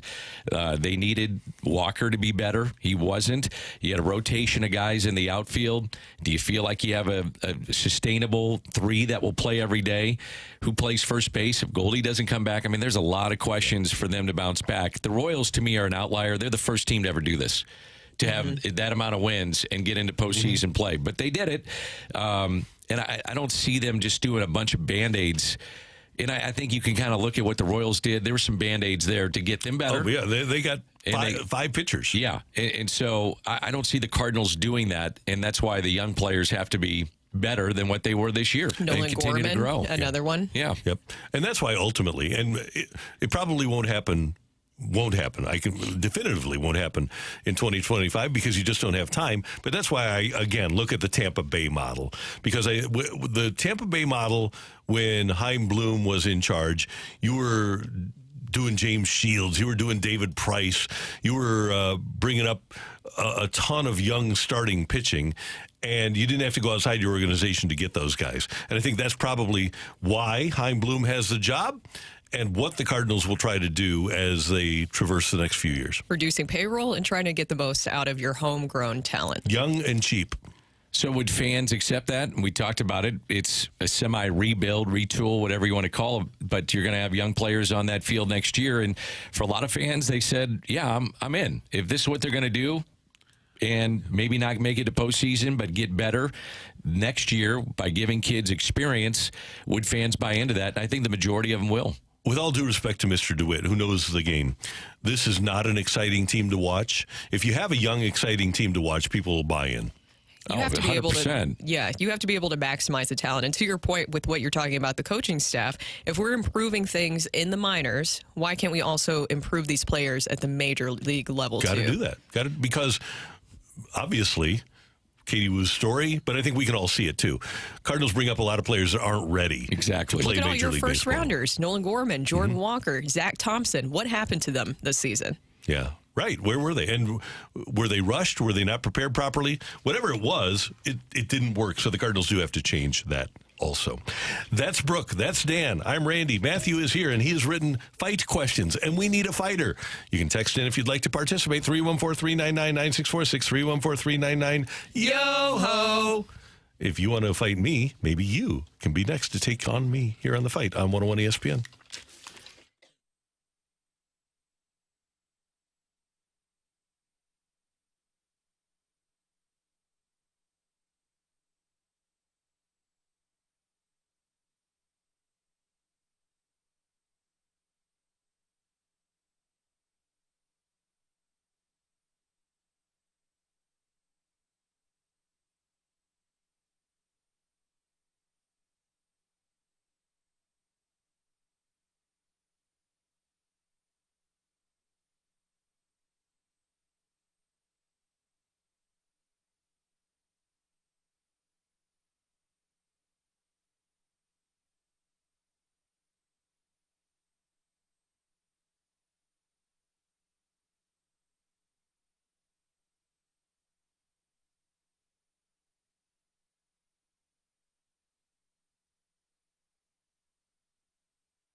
This is Rocky with your Sports Center update, brought to you by Saliga Heating and Cooling. Last night, wild card round in the baseball playoffs rolls on, and it ends 3 out of 4 times as the Tigers, Royals, and Padres, all wild card teams, sweep their series 2-0. The Brewers have forced a game 3 with a 5-3 win over the Mets. Game 3 will be tonight. Speaking of the night, you can catch the Blues in preseason action as they face off against the Stars. You can catch that right here on 101 ESPN and 101ESPN.com. Your home for the St. Louis Blues, starting with a 6 p.m. pregame.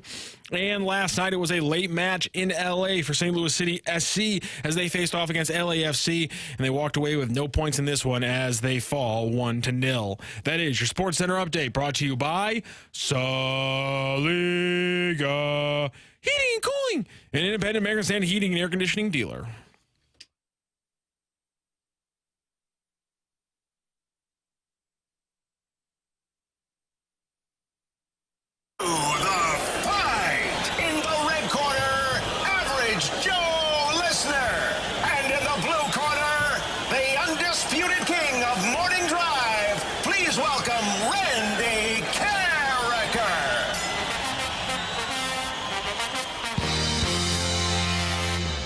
Welcome back to the opening drive. Brooke, Dan, Randy, and Rocchio here, and it is time for the fight. And our fighter this morning is Sam. Sam, how are you doing? I'm doing good. Just stuck in traffic on 270 going into work. Oh, no. I'm sorry you're stuck in traffic, but it actually kind of works in your favor because if you're stuck in traffic, you're not moving as much, so you can really focus on this fight today, right? Yeah, absolutely. Give me something to do. Is this your first time facing Randy in the fight? No, it's actually my second. It was on Michelle Smallman's last day. I lost to Randy over a year ago. Oh. Dan, any advice? I'm not giving advice because I've been giving advice and the people lose against Randy, so no advice. Are you a little superstitious? No, Just a little stitious? I just figure I'm giving bad advice. So good luck to Sam here. All right, thank you. You got it, buddy. All right, here is question number 1, Sam. There are only 2 running backs in NFL history to rush for 1,000 yards for 3 different franchises. Ricky Watters was the first player to do it. Which of the many running backs from the U is the other player to pull it off? Is it Frank Gore, Willis McGahee, or Otis Anderson? Let's say Willis McGahee. All right. Question 2. The Cardinals' single-season franchise record for the fewest errors in a season was set in 2019 when the Birds logged just 66. Only one Cardinal won a Gold Glove that season. Who was it? Was it Yadier Molina, Adam Wainwright, or Colton Wong? That was in 2019? Yes, sir. So we went to the playoffs. Lost to the Nationals. Let's go Colton Wong. Final answer? Final answer. Question 3.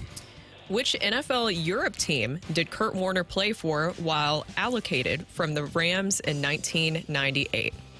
Is it the Hamburg Sea Devils, Scottish Claymores, or the Amsterdam Admirals? You know, my gut's telling me Amsterdam. That was the first one that came to mind. So let's go with Amsterdam. And question 4, which big man is the only NBA Finals MVP to win the award while averaging single digits in scoring? Was it Nate Thurmond, Bill Russell, or Wes Unseld? Let's go with Bill Russell. All right, let me go grab Randall, Sam. How are you feeling? In general or about the fight? Not good about the fight.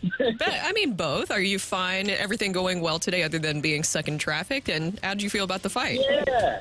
I don't feel good about the fight. No, I think I might have gotten one right. Oh, well, here's Randy in right now. The grapes are demolished. There is 0 left in the bag. At least I assume those were grapes in the bag. Those were grapes in the bag. Yeah, they aren't there anymore, though. How about that? Yeah, they're gone. How about that? Randy, say hi to Sam. Sam, good morning. How you doing? I'm doing well. Were they green grapes or red grapes? Randy? They were green grapes this morning, sir. Those are the best. Those were great, yeah. Yeah, you don't really eat red grapes, do you? I do if I find them, yeah, but I'm more of a green grape guy. A little bit of the sour to it. Are you ready for question number 1, Randy? Ready. There are only 2 running backs in NFL history to rush for 1,000 yards for 3 different franchises. Ricky Watters was the first player to do it. Which of the many running backs from the U is the other player to pull it off? Ooh, many running backs from the U. Well, let's see. I know Willis McGahee. Clint Portis never did for a third team, I don't think. He was pretty good. McGahee played for a lot of teams. He might be my guy. I think by the time Gore left San Francisco, he was kind of. I wonder if he even. He seemed to have like 900 yards every year, but wasn't a regular 1,000. I think another of the great stories in sports. We're going to hear one of the great stories coming up with Kurt Warner. But Willis McGahee having the NFL career that he had after tearing up his lower leg and that was nasty. That was one of the worst injuries ever. Yeah. So I'm going to go with Willis McGahee. The Cardinals' single-season franchise record for the fewest errors in a season was set in 2019. The Birds logged just 66. Only one Cardinal won a Gold Glove that season. Who was it? Ooh. This is 2019? Yes, sir. And they only won 1 Golden Glove. Well, let's see who was on that 2019 team. Obviously, the odds would favor Yachty. 2019. You also had Goldie on that team, though. I don't think he won a Gold Glove, though, that first year. Second shortstop. I don't even remember. DeYoung, I guess, was a shortstop on that team. Second base, third. We didn't have Nolan Arenado yet. Marp wasn't winning any Gold Gloves. I can tell you that. All due respect. I don't think O'Neill had made his... well, maybe he had. Let's see. O'Neill, maybe he won in 20 and 21. You know what? I'm going to go with Harrison Bader. I'm going to go with Bader as a Gold Glover. On to question 3. Is that right. your final answer? Yeah, final answer, sir. Okay. I don't want to rush you. No, I took plenty of time. I was just going through what the potential lineup was. It seems like Yachty was down by that point in his career, so I'm going to go with Bader. Question 3. Are you ready? Yeah. Which NFL Europe team did Kurt Warner play for while allocated from the Rams in 1998? In an amazing twist for such a Christian sort of guy, he walked through the red light district in Amsterdam every single day. Just partying, wasn't he? Yeah, he was a party animal. Yeah. Yeah. So, Amsterdam, final answer. The Admirals. Which big man is the only NBA Finals MVP to win the award while averaging single digits in scoring? This is single digits in scoring in the playoffs? Or in the season? In the finals. In the finals. In the final series where he won the finals MVP. Okay, good. Dan, I'll do the old lifeline here, please. You got Nate Thurman, Bill Russell, Wes Unseld. Okay. I thought of... This is a tough one. Yeah, it is. I thought of Bill Russell because he had just had a $5 million... He might have averaged like 9 points and 60 rebounds a game. I would go Wes Unseld just out of deference to our buddy, the awesome one, Earl Austin Jr., product of the Lindenwood University. You're going Wes Unseld. Nate Thurmond. No, I think I'm going to go end of career Bill Russell. Final answer? Yep. Matthew, do your thing. We have a winner in today's fight. No need for a tiebreaker today. Sam taking on Randy Carricker. Is he able to stop Megamind this week? He's 0-1. He last played you, Randy, on Michelle Smallman's last day here. Oh, wow. So a very emotionally charged Randy Carricker, and you took him down that day. So we were able to do it on a Thursday, midweek. Ring that Bell. The winner and new champion of the fight, Average Joe Listener. Congratulations, Sam. You took down Randy Carricker today by the score of 3-2. Nicely done. Good job. Are you still there, Sam? You guys, yeah, I cut out for a second, but did I just win? Yes, you did. You beat Randy 3-2 in the fight. Congratulations. I almost didn't believe it. All right. I don't know how that happened, but that's fine, Randy. We'll go through the questions and answers, and we'll figure out how that happened. There are only 2 running backs in NFL history to rush for 1,000 yards for 3 different franchises. Ricky Waters was the first one to do it, and was, in fact, Willis McGahee, who also did it. He did it with the Ravens, the Bills, and then the Denver Broncos in one of his 2 years there. Cardinals' single-season franchise record for the fewest errors in a season was set in 2019 when the Bergs logged just 66. By the way, the year before that, they had 133. Only one Cardinal won a Gold Glove that season, and it was Colton Wong. Harrison Bader, Yadier Molina were both runners-up at their respective positions for the Gold Glove. Which NFL Europe team did Kurt Warner play for while allocated for the Rams in 1998? It was the Amsterdam Admirals, but honestly, I wrote that question just so I could remind everyone that the Scottish Claymores was the name of a team in NFL Europe, and we need to do anything in our power to make sure that becomes a thing again. Never forget. Never forget. You're right. And which big man is the only NBA's Finals MVP to win the award while averaging single digits in scoring? It's one of the most insane votings when you look at the stats. It was Wes Unseld when the Washington Bullets took down the Seattle Supersonics in the 1978 Finals. His final line in that finals ended up being 9, 12, and 4. On that Bullets team, Elvin Hayes averaged 21, 12, and 2. Bobby Dandridge averaged 27 and 4, and they did not. Elvin Hayes also averaged 1.5 steals and 2 blocks per game, and yet somehow the man who led that team in a lot of ways was still named the Finals MVP. Wes Unseld Jr., the only guy to ever win Finals MVP, scoring below 16 points, which is actually the lowest threshold. Magic Johnson and Andre Iguodala, the next 2 lowest. And that was Earl Austin Jr.'s uncle. Yes. And fun fact for you kids, I was a teenager at that time. The NBA Finals used to be shown on tape delay. They would play the game at like 7 or 8 o'clock, and then after the news here in St. Louis at 10:30, they would show the game on tape delay. It's amazing, isn't it? It's unbelievable.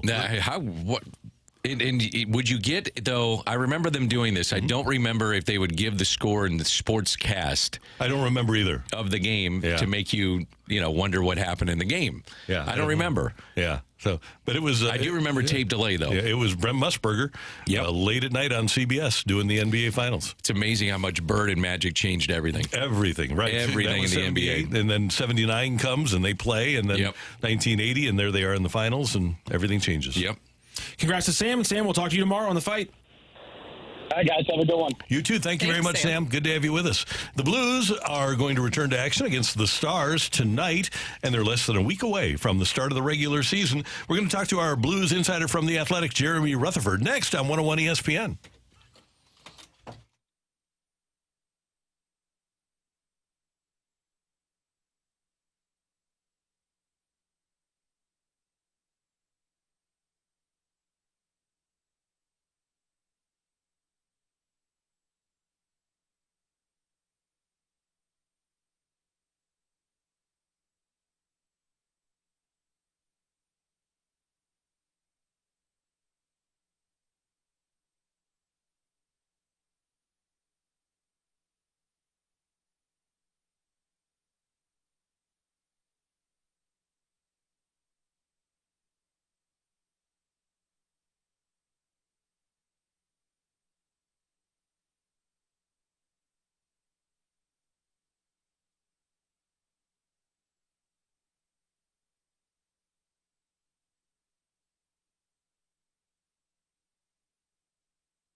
on ESPN. Brought to you by Sumner One.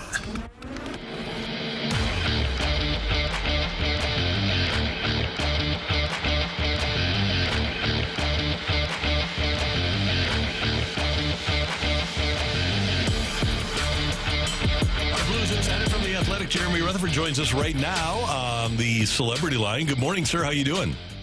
Randy, Brooke, Danny, how you guys doing? Everything's good. How are you feeling about this Blues team as they traverse the final week of a training camp and the exhibition schedule? Well, if you look at the preseason record, not too great. But as I wrote today, I think that preseason record and $2 will get you a bagel, I think, is that what happens. If you look back through the years, it doesn't tell you a lot, but it does tell you how everybody feels about the team. And Drew Bannister obviously disappointed after that last game, especially you had the overtime win against Chicago, and then you come back and play that way like you did the other night. And just players who are in position to win jobs, not really given the effort that you'd think that you'd see from them. So I think a little bit disappointing right now, but they've got another one of these meaningless preseason games tonight against Dallas. Bagels are expensive now, by the way. Bagels are like $3.69 at Panera. You're right. Well, you go to the fancy places. I don't go to Panera. Okay. They have got more expensive. You're right. Drew Bannister really wasn't happy with the performance the other day, and it looked like he switched up a lot of the lines. Is there anything to make of that? Is that something that we'll see? And I know that some people say don't pay attention to the lines or anything, but, I mean, he moved up Texier to the second line with Booch and Kyrou. Yeah, I saw that, and immediate initial reaction is, wow, that's quite the change with the lines from what we've seen. But I look at it a couple different ways. It could be two things. It could be rewarding guys who have played really well in the preseason, and that's Texier and Holloway. And as you mentioned, they got Holloway up on that top line and Texier on that second line. But as I look at that, as well as Texier's played in the preseason, I can't imagine that they're going to put Buchnevich, who's still learning the center position, on a line with Texier, who has some skill, has some talent, but is probably, a third-line guy, and they've had him on the fourth line. And then secondly, it could be a message to Bolduc, who has had a really good camp, I think. He obviously had a good prospect showcase, but he's also had some moments where he didn't look the part. And so they say, okay, our lineup for a Dallas game on Thursday night is going to be this. Bolduc's not going to be in it. Let's have him skate with the fifth line and practice on Wednesday. So I just think they're coming at it a couple different directions. They still have that option during the preseason, and I would expect Bolduc to still be in the mix come opening day, but we'll see. Apologies to Panera. Bagels are $1.89. Oh, okay. Still meaningless. That was 11 cents off. Yeah. Yeah, you got it. Yeah, but I was way off. Okay, go ahead. So we're saying that these are kind of meaningless games, but for certain individuals, they're not because you're trying to make the team. Who are those bubble players where a game like tonight is important for them? Yeah, Danny, so I think it comes down to a couple players. You see Kapanen right now on the third line with Shen, and I thought he had a good game the other night. He was one of the few guys who stood out. So he could be, still playing for one of those 12, 13, 14 forward positions, depending on what the roster breakdown is. Are they going 14-7, 13-8 with the forwards and the defense? And then you go to the defensemen. I think you look at Scott Prunevich, you look at Tyler Tucker, and you look at P.O. Joseph. Those are three defensemen, and I think they're going to keep two at the most and maybe one. So you could only see one of those three or perhaps two make the team. So they had a chance this past game, and I don't know that any of the three of them really stood out, and that's why you heard that disappointment in Drew Bannister's voice afterwards. But that's how I see it shaking out. So what's your concern level then when we've got this going on and there is concern about effort and guys trying to make the team and still not seeing everything you should at this time of year? Jeremy, what is your concern level? So the way I look at it is this, you learn not to ride the roller coaster. I realize we have to, but they come out tonight and play well.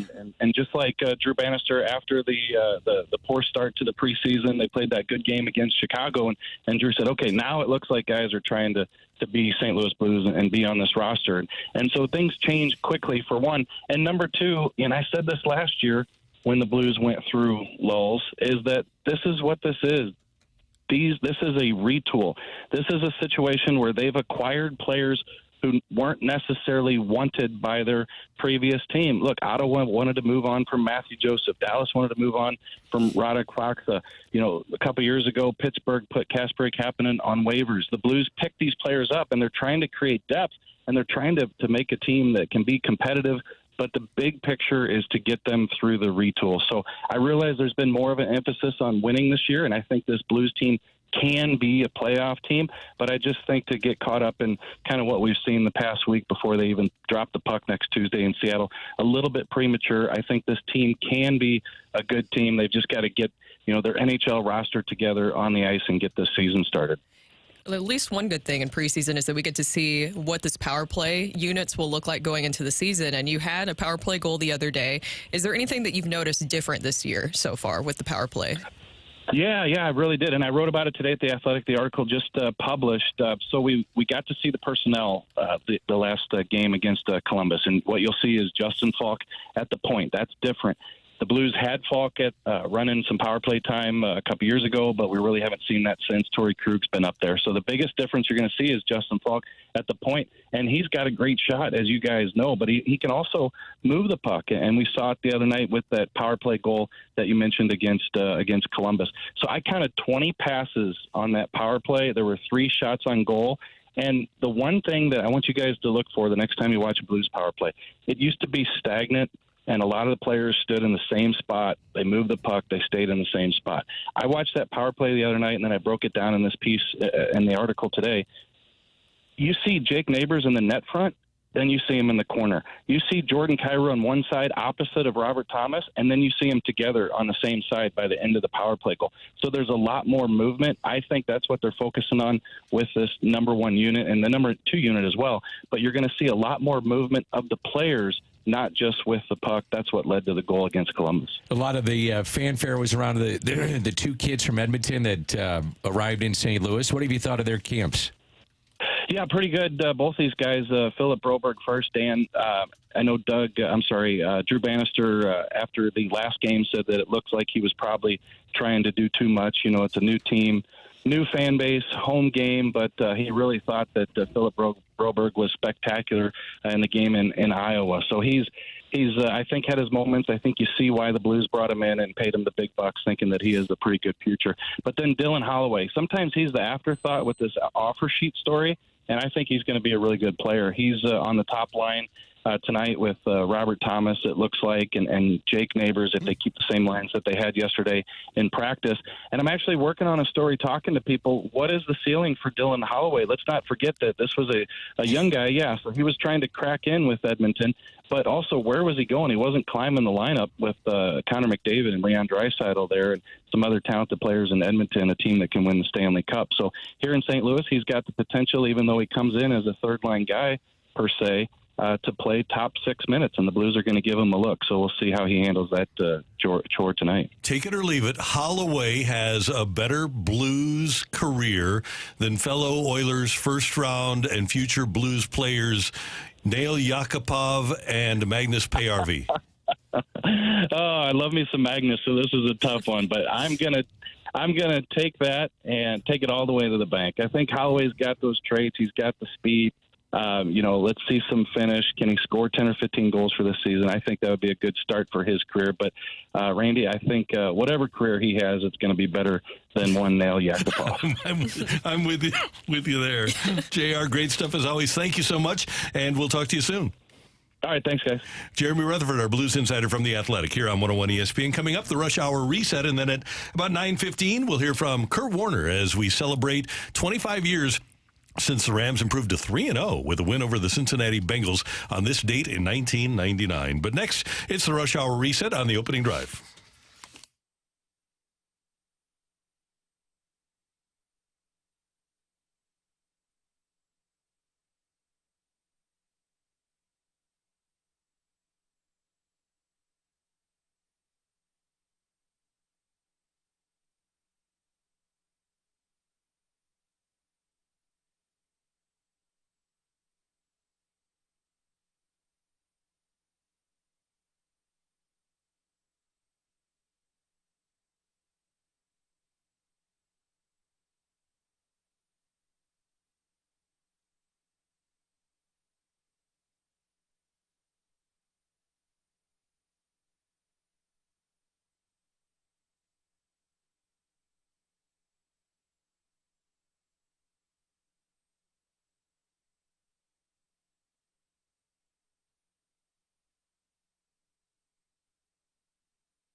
stories of the day on the opening drive with a Rush Hour Reset. Brought to you by James Carlton State Farm. Are your car and home insurance rates competitive? Find out at carltoninsurance.net.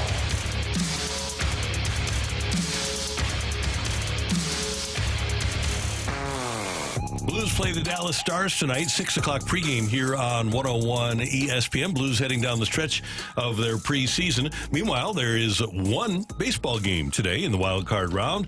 The Mets and the Brewers will play Jose Quintana against Tobias Myers, and that's a 6 o'clock game on ESPN television. These games on the heels of yesterday, in which three games ended up in sweeps. The Tigers eliminating the Astros with a 5-2 victory. The Royals with cheese eliminating the Orioles with a 2-1 victory. And you had last night Mike Schultz, San Diego Padres, beating the Atlanta Braves by a score of 5-4, and the Braves are done for 2024. I think the Tigers are the best story out of all those games that you mentioned there. With the Padres, this is as expected because of what they've been able to do, especially in the second half of the season. That is a really good team. We're talking about a potential World Series team. Wouldn't be shocked if they won this year. A lot of things can happen, though. That's kind of the craziness of the playoffs. But I think the Tigers are the best story. Since August 11th, the Tigers were 55-63 out of 10 games out of a playoff spot. And then they went on a tear, 33-13 and they were able to sweep the Astros. And so you don't have the Astros in the ALCS. They have had 7 consecutive appearances, and now they're not in there because of the Detroit Tigers. Yeah, I think that the best story, I think the best series, at least in my opinion, would be San Diego, LA. Yes. They've gotten quite a rivalry over the last few years. Game 1 has got Dylan Cease against Jack Flaherty. You got division winners that are rested, so you have the momentum of these teams coming from the wild card series, and I think San Diego and LA is going to be fascinating to watch. And any game that's at Citizens Bank Park is fun to watch in Philly. I love watching those games there. And Mike Schultz has managed against the Dodgers in the playoffs before. Didn't go particularly well. Chris Taylor, the home run. Off of Alex Reyes. By the way, do you guys get offended when I say Mike Schultz, San Diego Padres? No. Okay. I mean, it is his Padres. Yeah, I know. I just wondered if anybody was bothered by that. Who would be offended? I don't know. A.J. Hinch. I don't say A.J. Hinch is Detroit Tigers. Well, we should. It is his Tigers. That's true. It is. You're so silly. Right. My bad. So, no, I'm intrigued. And a team that I think has just flown under the radar all year, and I don't even know if they'll win today, but I think the Brewers, because our history with the Brewers is generally positive in St. Louis, I think I have a tendency to not give the Brewers their due. Pat Murphy is a great manager. They've been through a million starting pitchers this year, but now it appears they have their bullpen back. Came back to win last night. Churio has turned into a legitimate star, and I think the Brewers are a team to be reckoned with. I don't know if they can beat Philadelphia, but I think they're a team to be reckoned with. Isn't it interesting that the Central teams, and these are the teams that don't get a lot of credit because it seems like they don't spend a lot of money. They're the teams that are advancing, especially in the American League. Right. Indians, Detroit, Kansas City, you got Milwaukee in the National League.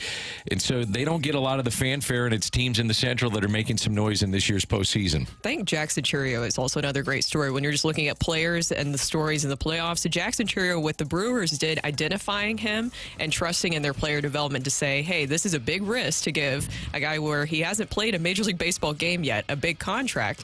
It's worked out for him so far. I know that there's still a big, long ways to go with that contract, but it's really smart that they were able to identify that pretty early on, and now you have him producing in a postseason game. By the way, you better identify the player that is going to stay motivated. Yes. If you decide to give that kind of deal to a player, you better know them pretty well and say, yeah, they're going to stay motivated. They want to put up numbers. They want to be team players. They love the franchise, love the city. Because that's a big risk. That is a gamble to give someone that has never played Major League Baseball a deal. Now, on the flip side, it could really work out for you. You save a bunch of money, and they're a great player, and everything works out. But, man, that is a risky, risky proposition. Thursday Night Football, the Falcons are a 2-point favorite over the Tampa Bay Buccaneers tonight in Atlanta. Kirk Cousins against Baker Mayfield. Are you excited about that? Yeah, well, I'll tune in a little bit. I think it's going to be a good game. Kirk Cousins and his Falcons offense against the the Buccaneers defense. And then, Baker Mayfield, he's all of it. First of all, he's on taking shots with Ricky. Now, he's not playing tonight, but he's a member of our squad, so we always care about little Baker. But he's turned into a pretty good quarterback. I think this is a game that comes down to the defense, and I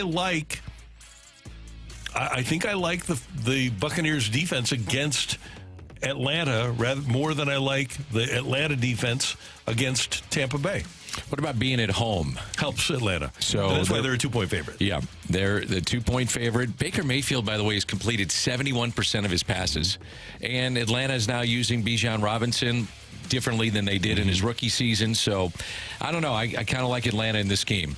At least they need to cover. And we wrap up our rush hour reset with the knowledge that St. Louis landed the 2027 Division I Wrestling Championships at Enterprise Center. Woo! Congratulations to the Sports Commission doing great work for our community and getting that here. So in 2025, we've got the Frozen Four. 2026, we'll have NCAA basketball. And the BMW Championship. And the BMW Championship, baby. right? And then 2027, we've got wrestling here in St. Louis, and I'm sure that more is on the horizon. So that's pretty cool.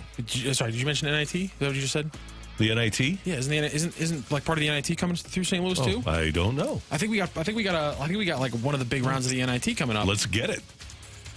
Okay. Is there a big round to the NIT? Well, I mean, technically the championship would be a big round, wouldn't it? It means a lot to them.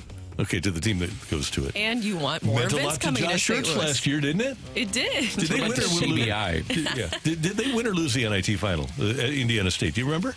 I have no idea. I don't remember. I don't either. But I know they were in the championship game, though. I just remember everybody saying, go get this guy, and they couldn't talk to him because he still was in competition. Right, yeah. But he was already spoken I'm for. sure he was. That's today's Rush Hour Reset. Coming up, it's been 25 years since the St. Louis Rams won Super Bowl 34, and we're reminiscing about a game from that season every week. And this week, it was a game against Cincinnati, and Kurt Warner had his coming out party. He's next on the opening drive on 101 ESPN.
It's the greatest time of the year. It's football season, and it's the greatest day of the week. It's Thursday, which means we're right back into another week of NFL games with Thursday Night Football tonight. I'm going to build my entry on Underdog Fantasy. It's where I play all my daily fantasy, especially when it comes to making my entries for the NFL Sunday. I can put in my entries for NFL Sunday tonight as I'm making my Thursday entry. I can play live tonight while I watch the game on Thursday if I want to. And again, I can always play live on Sunday throughout the entire slate of games. Of course, it always goes into Monday as well. So get started with week 5 of the NFL season. Tonight, we're going to build our entry for Buccaneers versus Falcons. We're going to go higher than 244.5 passing yards for Baker Mayfield. We're going to combine that with higher than 59.5 receiving yards for Mike Evans because he is inevitable. And we got to throw a Falcon in there. We're going to go Bijan Robinson higher than 3.5 interceptions. You heard Dan say it. They're using him a little bit different there in Atlanta now. I'm thinking they're going to get him out of the backfield a couple times against the Buccaneers. So higher on Baker Mayfield's passing yards, higher on Mike Evans' receiving yards, and higher on Bijan Robinson's receptions count for this game. Making picks on underdogs is straightforward, and signing up is even easier. Just head over to Underdog's simple-to-use mobile app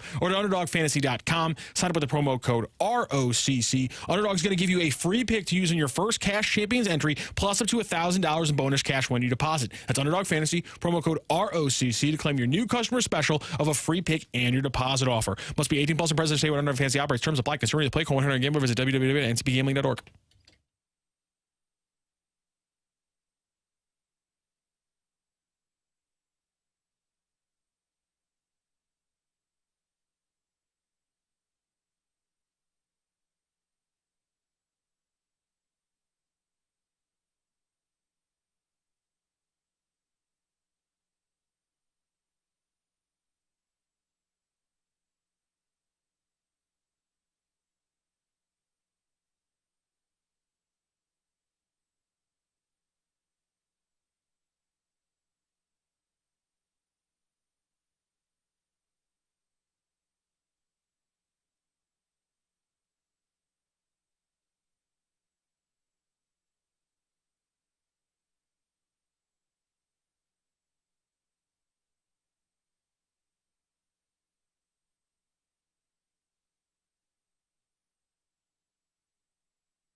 Greatness hit a new speed in St. Louis. Fires up the middle. A pass is caught to Isaac and Tibbet, and he's gone. And the gateway to the West became The gateway to the best football team in the world. from the lowest lows Green went down hard and is not getting up. to the highest highs. Mike Jones made the tackle, and the Rams have won the Super Bowl. And every unbelievable moment in between. Touchdown, Ricky Prohl in the corner. Every piece of the 99 season felt like a story.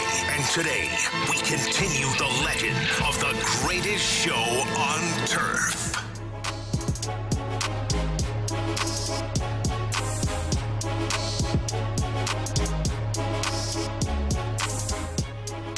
Welcome back to the opening drive on 101 ESPN. And on this, the 25th anniversary of the St. Louis Rams winning Super Bowl 34, we get an opportunity to talk to a player each week from that team. And this week, we get a chance on the anniversary of the 38-10 win over Cincinnati to talk to Hall of Fame quarterback Kurt Warner. Kurt, good morning, and thanks so much for the time. How you doing?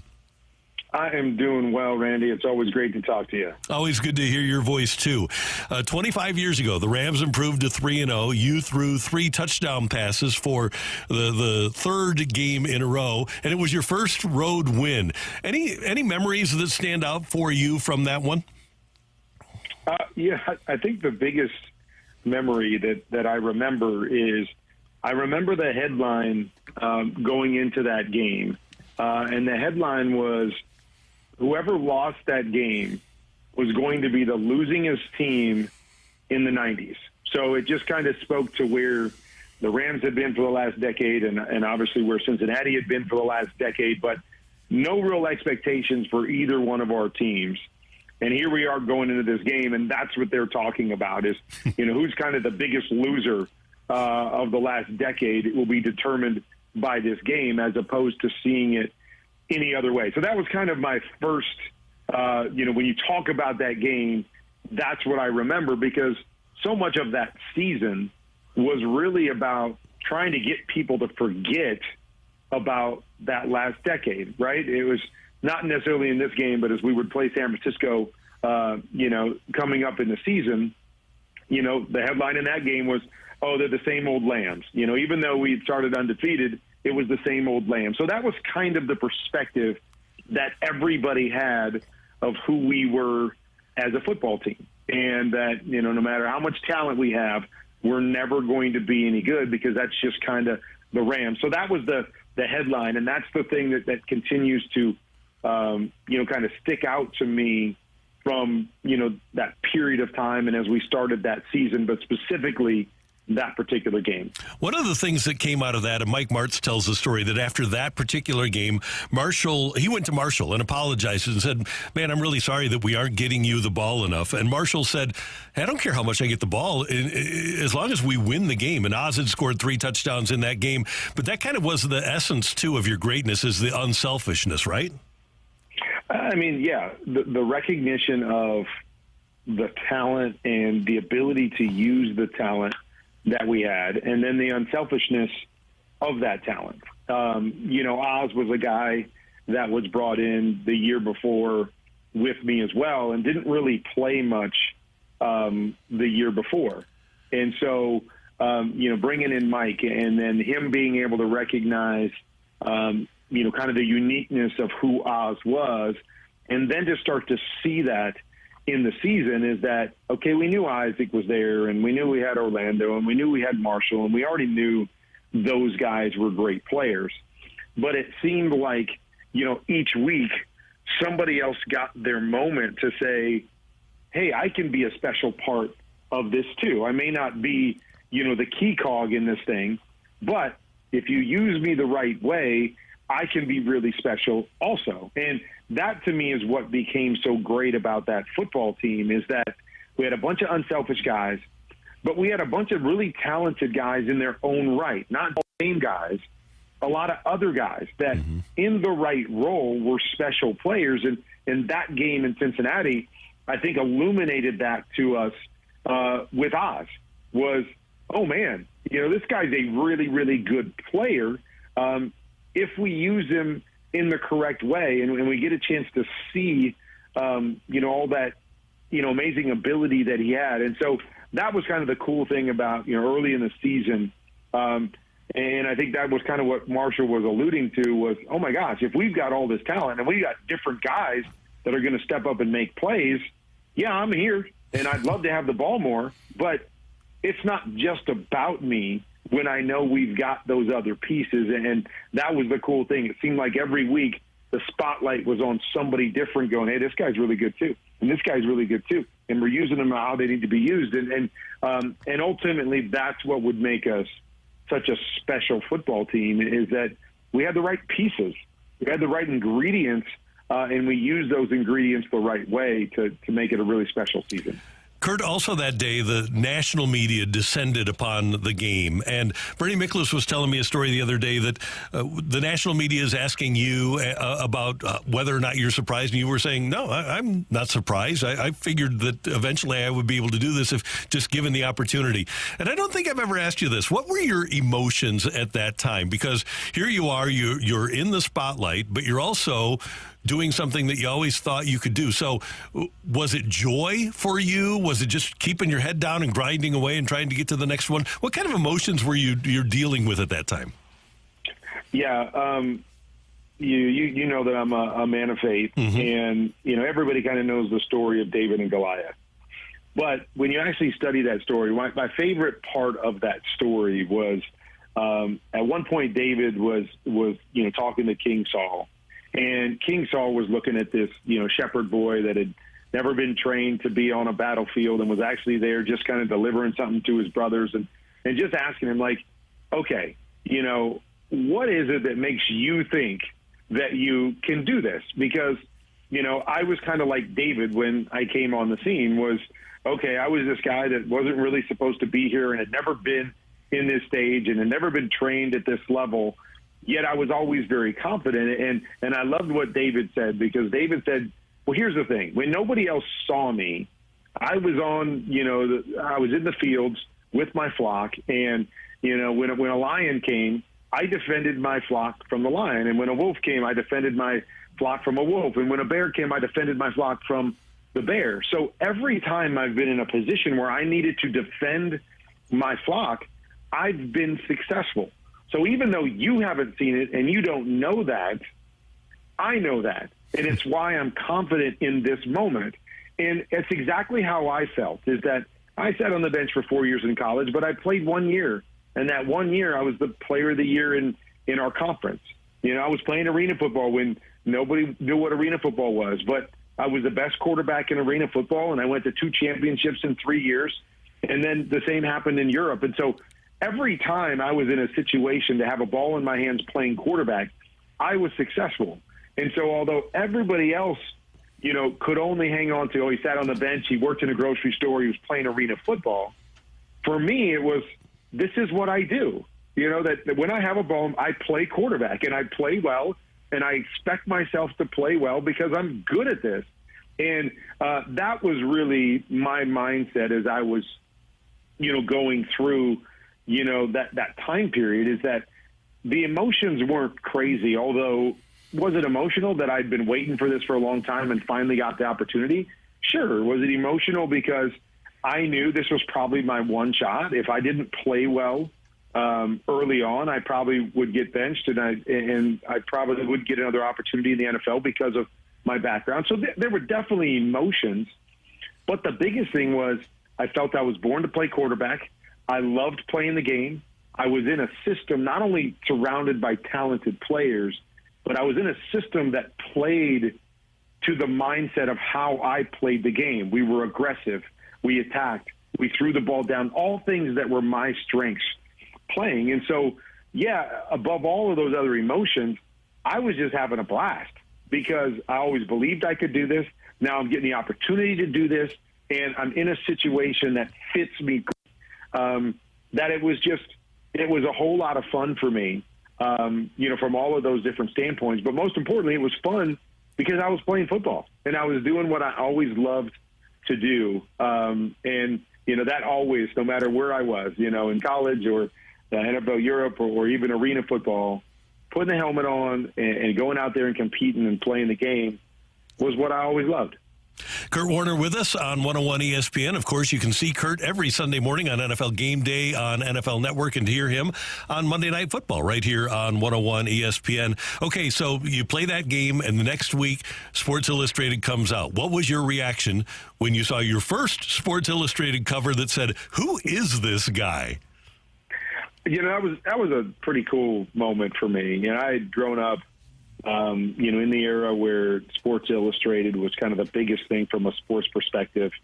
We would, you know, try to every year, and I would Illustrated, and, you know, I had a couple of the covers, Michael Jordan and whatever, you know, on my wall when I was growing up. So, you know, there's certain things that you think about, you know, just as an athlete, and moments where you kind of go, okay, you know, I've made it, so to speak. You know, getting yourself on SportsCenter, right? It's like da-na-na, da-na-na, and you see, you know, your highlight, or you see your picture on SportsCenter. The Wheaties box was another one. Mm-hmm. You know, I grew up, and every time I would go down the cereal aisle, I would check out the Wheaties box. Who's on the Wheaties box? Like, that's like, you're awesome if you're on the Wheaties box. And then the other one was being on the cover of Sports Illustrated. You know, not just getting an article inside, but being on the cover meant that you had done something special in the sports world. And so I remember as we were going through that week, and, you know, you got to know Mike Silver, who ended up writing the article for Sports Illustrated. And you know, we were kind of going back and forth. And I think it was more my wife and him kind of her going, is he going to get the cover? And, kind of would just give me the update that, hey, maybe it's a cover, maybe it's not. Kind of depends on what's going to happen next week, whatever. But it was pretty cool. They sent us kind of a big cardboard cutout of the cover. I actually still have it in my office. Oh, that's great. To this day. But it was, and I think so much of it was, as I already said, that the background and knowing that you had kind of made it. But, there were so many moments in that journey, early on where, you have all these emotions of, I really felt like all those years when I was trying to make it, that I was good enough. Like I really felt like, I could do it. And, these different moments were just kind of those moments in time that say, I don't know what's going to happen from here. Like, I don't know what's, if I'm going to play well anymore or going to have any more success or how the season is going to play out. But for those little moments, you proved that you were right. You proved to yourself that all these things that you believed and all these things that you were working for were actually right? Because I think that's one of the biggest things that we want to know about ourselves is that we weren't deceiving ourselves all these years. Like, I know there was a lot of people that looked at me when I was playing arena football, and even people that were close to me, and even my wife who didn't know a lot about football, and going, are you really good enough? Like, I know you say you're good enough, but, are you just being, unrealistic with who you are? Do you just look at yourself more highly than you ought to? Because I think we do that a lot, right? There's lots of times that we think we're better than we are. And so those moments were so big for me because it was like all this stuff that I really believed. Like, I 100% believed I was good enough. And, it would have been crushing had I got there and then not been good enough and go, oh my gosh, for all these years you thought, but you were wrong. And so those were moments that said, okay, you were being realistic. What you believed and why you were fighting for this was because you were legitimately good enough. And, the moments like that with the Sports Illustrated cover and having those moments, I remember after the first week of the year, I was voted, the NFC Player of the Week or the NFL Player of the Week after the first game.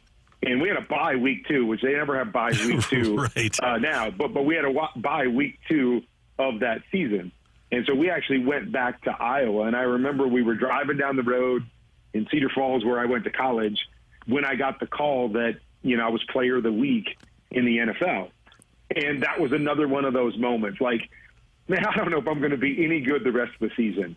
But just being the best player in the league for 1 week, it makes me realize that all the stuff that I did believe and that I was working on and going through and telling myself for so many years, that it was true. Even if it was just for a moment, that I proved it to myself, that all that stuff was really not in vain. Hall of Famer Kurt Warner with us as we look back 25 years at the Rams Super Bowl 34 championship. More coming up right after this on the opening drive.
This is Rocky with your Sports Center update, driven by Johnny Londoff Chevrolet and Johnny Londoff Autoplex. 3 out of 4 sweeps in the wild card round for Major League Baseball as the Tigers, Royals, and Padres all sweep 2-0. The Brewers did force a Game 3 with their 5-3 win over the Mets. Game 3 is tonight for that final spot in the next round. St. Louis Blues are in action tonight, facing off against the Stars. Another preseason battle. You can catch it right here on 101 ESPN and 101ESPN.com. You're home for the St. Louis Blues. Pregame starts at 6 p.m. And last night, St. Louis City SC in action against LAFC, and they fall 1-0. That is your Sports Center update, driven by Johnny Londoff Chevrolet and Johnny Londoff Autoplex. See them at londoff.com. Chevy, together we drive. Are you kidding me? Is the opening drive on 101 ESPN.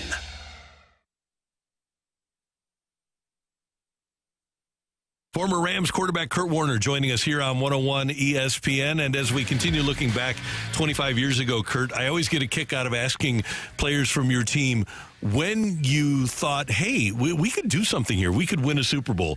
Was there a moment? When was that moment for you? I think it was really that San Francisco game more than anything else. We knew we were good in the first few games. We knew we had talent. But, you know, when San Francisco came to town, you know, and I mentioned it earlier, same old Lambs, and they would make different comments about that. And we've been here before where the Rams have won games, but then we play them and, you know, we show everybody who they really are. And the fact that they had beaten us 17 straight times, and although, you know, most of the guys on our team had a lot of those losses, it was talked about, and you realized it. And guys like Isaac Bruce that had been there, San Francisco week's different. Like, if we're going to do anything, it's got to go through San Francisco. We have got to beat San Francisco. And so to come out in that game and dominate the 49ers the way that we did, and, you know, that to me really changed the perspective, not just outside the locker room, but inside the locker room too. I think there was a part of us all that knew we were good, but didn't really know how good. And we were going into that game wondering, how good are we? You know, this is really going to be our measuring stick to really see. And it was after that game when I believe, you know, everybody, you know, inside the locker room and out started to go, okay, maybe these guys are for real. Maybe these guys do have a chance to compete, and it elevated our confidence level also. On top of all the skill and talent that we had, it elevated our confidence for us to really buy in that, hey, you know, we thought we were a good special team, but now we're starting to see it and we're starting to believe it. A couple more things, and Kurt, I've been asking everybody this. Number one, is there a story, whether it's from practice or the locker room or a game, that stands out for you? A favorite Kurt Warner 1999 story? Favorite 99 story? You know, I think maybe my favorite story actually came in a loss, and it came in our second loss of the season. You know, so we would, you know, lose to Tennessee in that game. And then we would come back to play Detroit. And in the Detroit game, we were down in that game, and I was able to kind of bring us back on a drive and take the lead late, which is really the first time that we had to do that as a team. And so led us back to score a touchdown and took the lead in that game, even though we would eventually lose that game. But, you know, up until that point, you know, I kind of really felt like, you know, I was just kind of a piece of the mix. And although I was the quarterback, I was the guy that nobody knew, and it wasn't really the leader of the team, you know, so to speak, and nobody really knew what to expect from me. And after that drive, I remember Marshall coming over to me, and he just kind of pointed at his heart and just kind of did the symbol of a heart. Mm-hmm. And for me, that was his way of going, all right, you just took over this team. Like, you just became the leader of this team with that drive. Like, we know you've been good, and, you know, we've seen that, you know, everything that you've done. But it took a moment like this where We had lost a game, and we're down in another game, and times are a little bit tough. And you led us back in that game. And to me, it was Marshall's way of saying, okay, we got a lot of leaders on this team, and I wouldn't become the only leader of the team. But it was kind of his way of saying, this is your team now. I'm kind of passing the torch to you. You just, earned that torch, and now we're going to follow you, and we're going to go as far as you can take us. But we believe in you and what you're capable of. And so that was probably the most significant moment for me in that season, even though, like I said, it was a loss, and it was, part of a 2-game losing streak. It was where I really felt like my teammates, and specific, guys like Marshall and Isaac that were great players, kind of passed that torch to me and said, okay, lead us. Now it's on you. Now go do your thing, and we'll follow you. And I think that's always important for a quarterback, to know that guys have your back, and to know that guys really believe in you.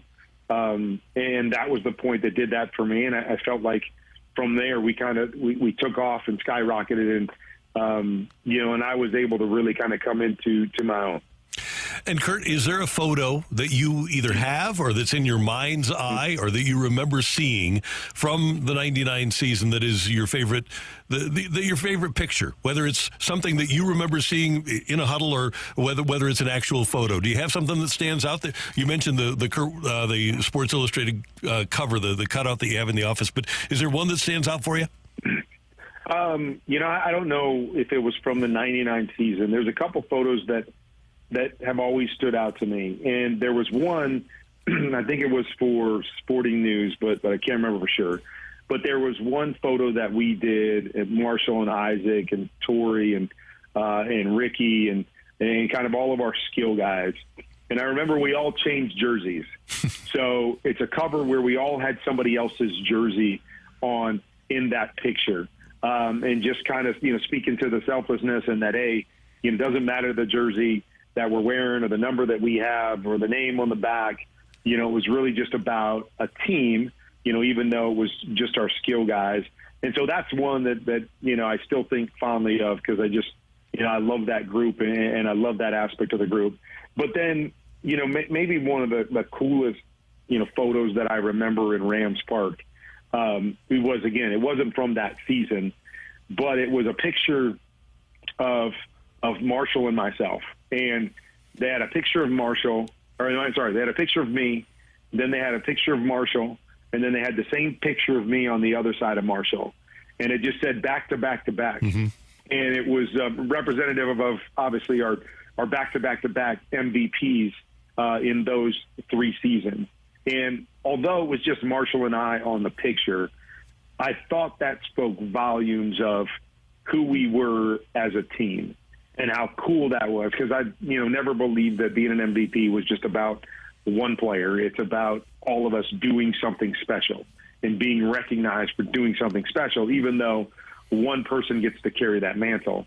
And that to me is a picture that represents, again, in my opinion, the greatest offense the NFL has ever seen.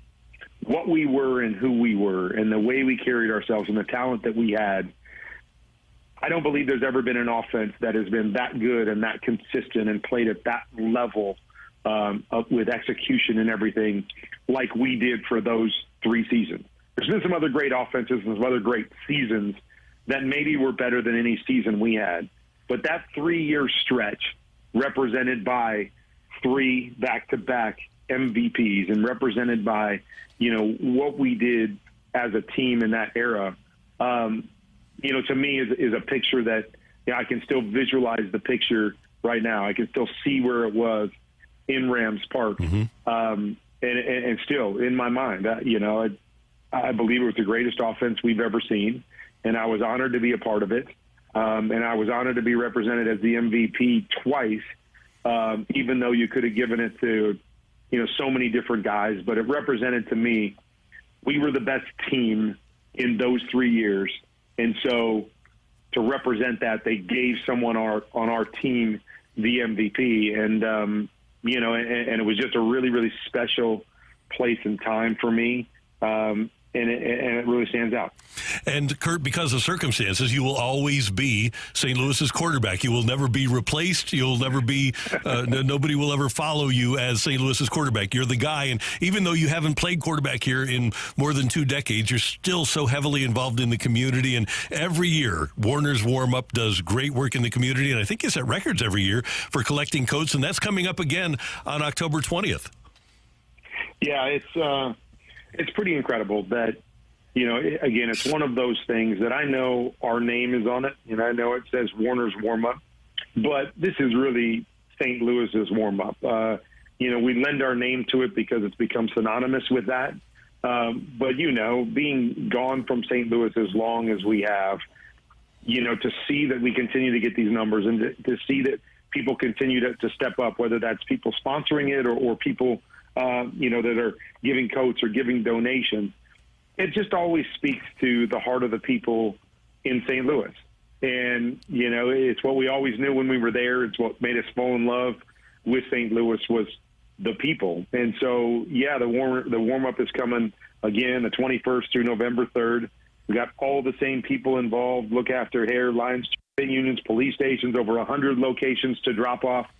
As always, go to kurtwarner.org and you can find out more details because we want everybody to be involved. But to me, this is more about St. Louis than it's ever been about Kurt and Brenda Warner. And it just, every year, it just warms our heart, no pun intended, I guess. It warms our heart to see that, people are going to come out and go, hey, there's people in our community that need help. We're going to help them, and we're going to continue to help them. And this has nothing to do with a celebrity or our quarterback or anything like that. This just has to do with this is the right thing to do, and we've got an opportunity to do it, and it's easy to do. Let's go impact the lives of other families that are out there. So just kudos to everybody there and to the people there because they impress us every year with this program, and they've impressed us for years just with the character that they display and the impact and the compassion that they have for their community. Well, thanks to you and Brenda for all you do and all you've done. It's amazing that it's been 25 years, isn't it? Yeah, exactly. It is amazing. We know we're getting older, and I got the gray beard to show it and all that stuff. But yes, when you start celebrating it and realizing how long it's been, it's I guess it's kind of twofold because there's sometimes you're like, oh my gosh, 25 years. It feels like it was yesterday. And then there's other times where you realize, man, it was such a great time, but it was so long ago. You wish you could go back and recapture some of that. Kurt, great to hear your voice. Thanks so much for the time. We do appreciate it. All right, Randy. Great to talk to you, buddy. That is Kurt Warner, one of the most influential and iconic athletes ever in our city. And it's great to hear Kurt talking about 25 years since Super Bowl 34. Next week, Isaac Bruce, another Hall of Famer, will join us, and we'll revisit the San Francisco game, the 42-10 win. That'll be next week as we look back at 25 years since the Super Bowl. Coming up next, we're going to give away some Thomas Rhett tickets, plus we've got Rocc Roll here on 101 ESPN.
by Sumner One.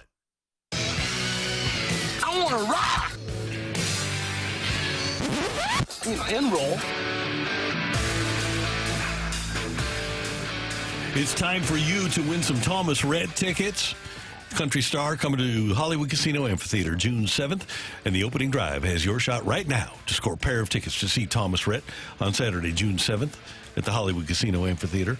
Tickets are on sale, and you can find all the ticket details and a bonus chance to register to win at 101ESPN.com or on the 101 app. But you can also text in now, 314-399-9646, 314-399-YO-HO, to win free tickets to the show if you answer the question. Accent Thank you. Is it authentic? You know Southern accents. There was like a few that you maybe could have executed just a slight bit better. Okay. Which I'm practicing. Sail, you used to sail. Sail? There we go. On sale now? Mm-hmm. All right. That sounds really authentic. Okay. Matthew, how can people win the Thomas Rhett tickets? Text number 13 with correct answer of Kurt Warner led the league in passing yards one time in his career. Which year? Okay, good one. I like that. I can tell you this. I'm going to give you a hint here. It wasn't 2000 when he got hurt. When he did get hurt in 2000, Kurt Warner was on pace to pass, and this is in the 7th game of the season. He was on pace to pass for 6,600 yards. To that point, in the season where he did lead the league in passing, he played all 16 games and averaged 301 yards per game. Pretty good. In 2000, when he only played 11 games, he was averaging 311 yards per game, which was his career high, and I think, off the top of my head, is one of the highest in the NFL. Is one of the highest in NFL history, I believe. Off the top of my head. Impressive. Very impressive. Last 3 years, maybe. What do we got for Rocc and Roll? Just a quick one here. I wanted to get this audio out. This is Kirk Herbstreit and Nick Saban. Nick Saban talking about his time in Miami and making an admission that we all knew, but I don't think he's ever actually put on wax before. So here's Nick Saban and Kirk Herbstreit. I think the big thing is you learn about yourself. And, when I went to Miami, what I really kind of learned is I love coaching in the NFL.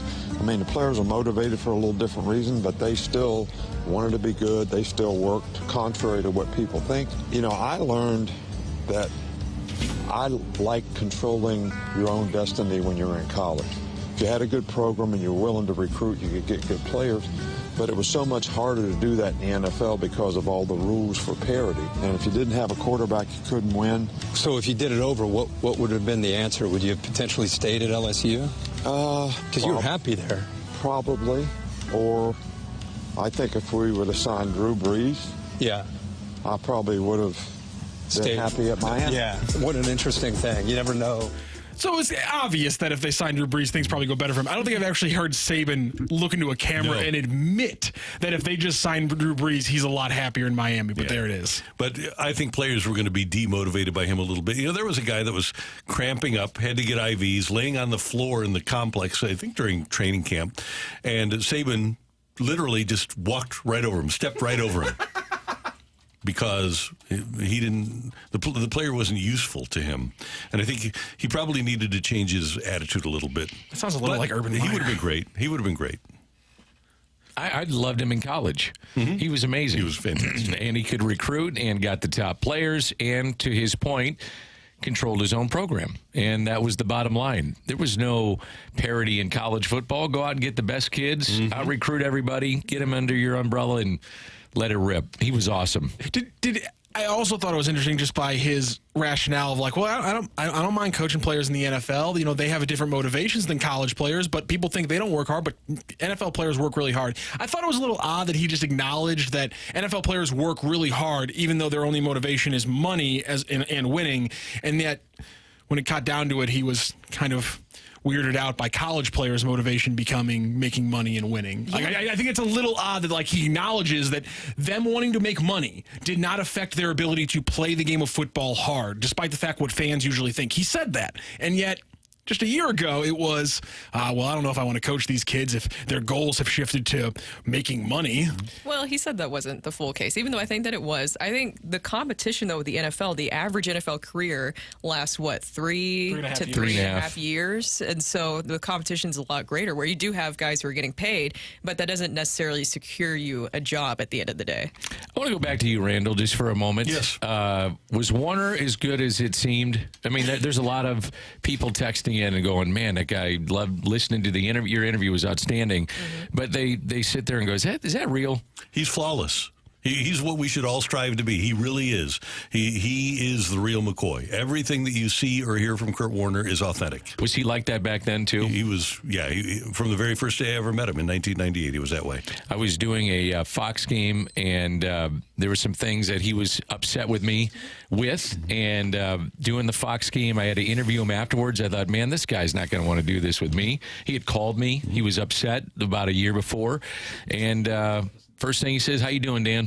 How's it going? Everything good? Yeah. We want to do the interview? Yep. And he was awesome in the interview. It was back when he came back with Arizona and stuck it to the Rams at the Dome. Yep. He's all about forgiveness. All right. Yeah. Yeah. So he was not happy with me. I know that. Yeah. So no, he's as good as I've ever run across. He's top 5 all time. Yeah. He's great. A great job today by our producer and audio and video engineer, the one, the only Matthew Rocchio. Thank you, sir. Pleasure. Brooke, did you have fun today? Yes. I think you did. Of course. You were chuckling the whole time. It's funny. Great job, Dan. Great job, Randall. Because you were on one today, as the kids like to say. As the kids like to say. Tomorrow is J Day. It's Friday. It's Jed. It's Joey. It's Jay. Yeah, we've got all kinds of J's. We only allow Jay interviews tomorrow. Yes, we do. We got to find another. Well, no, we're set. We're set for tomorrow. We thank you for tuning in, texting in, and being a part of the show. Balloon Party with T-Mac and Ajax coming up for all of us until tomorrow morning at 7. Have a fabulous Friday Eve, St. Louis.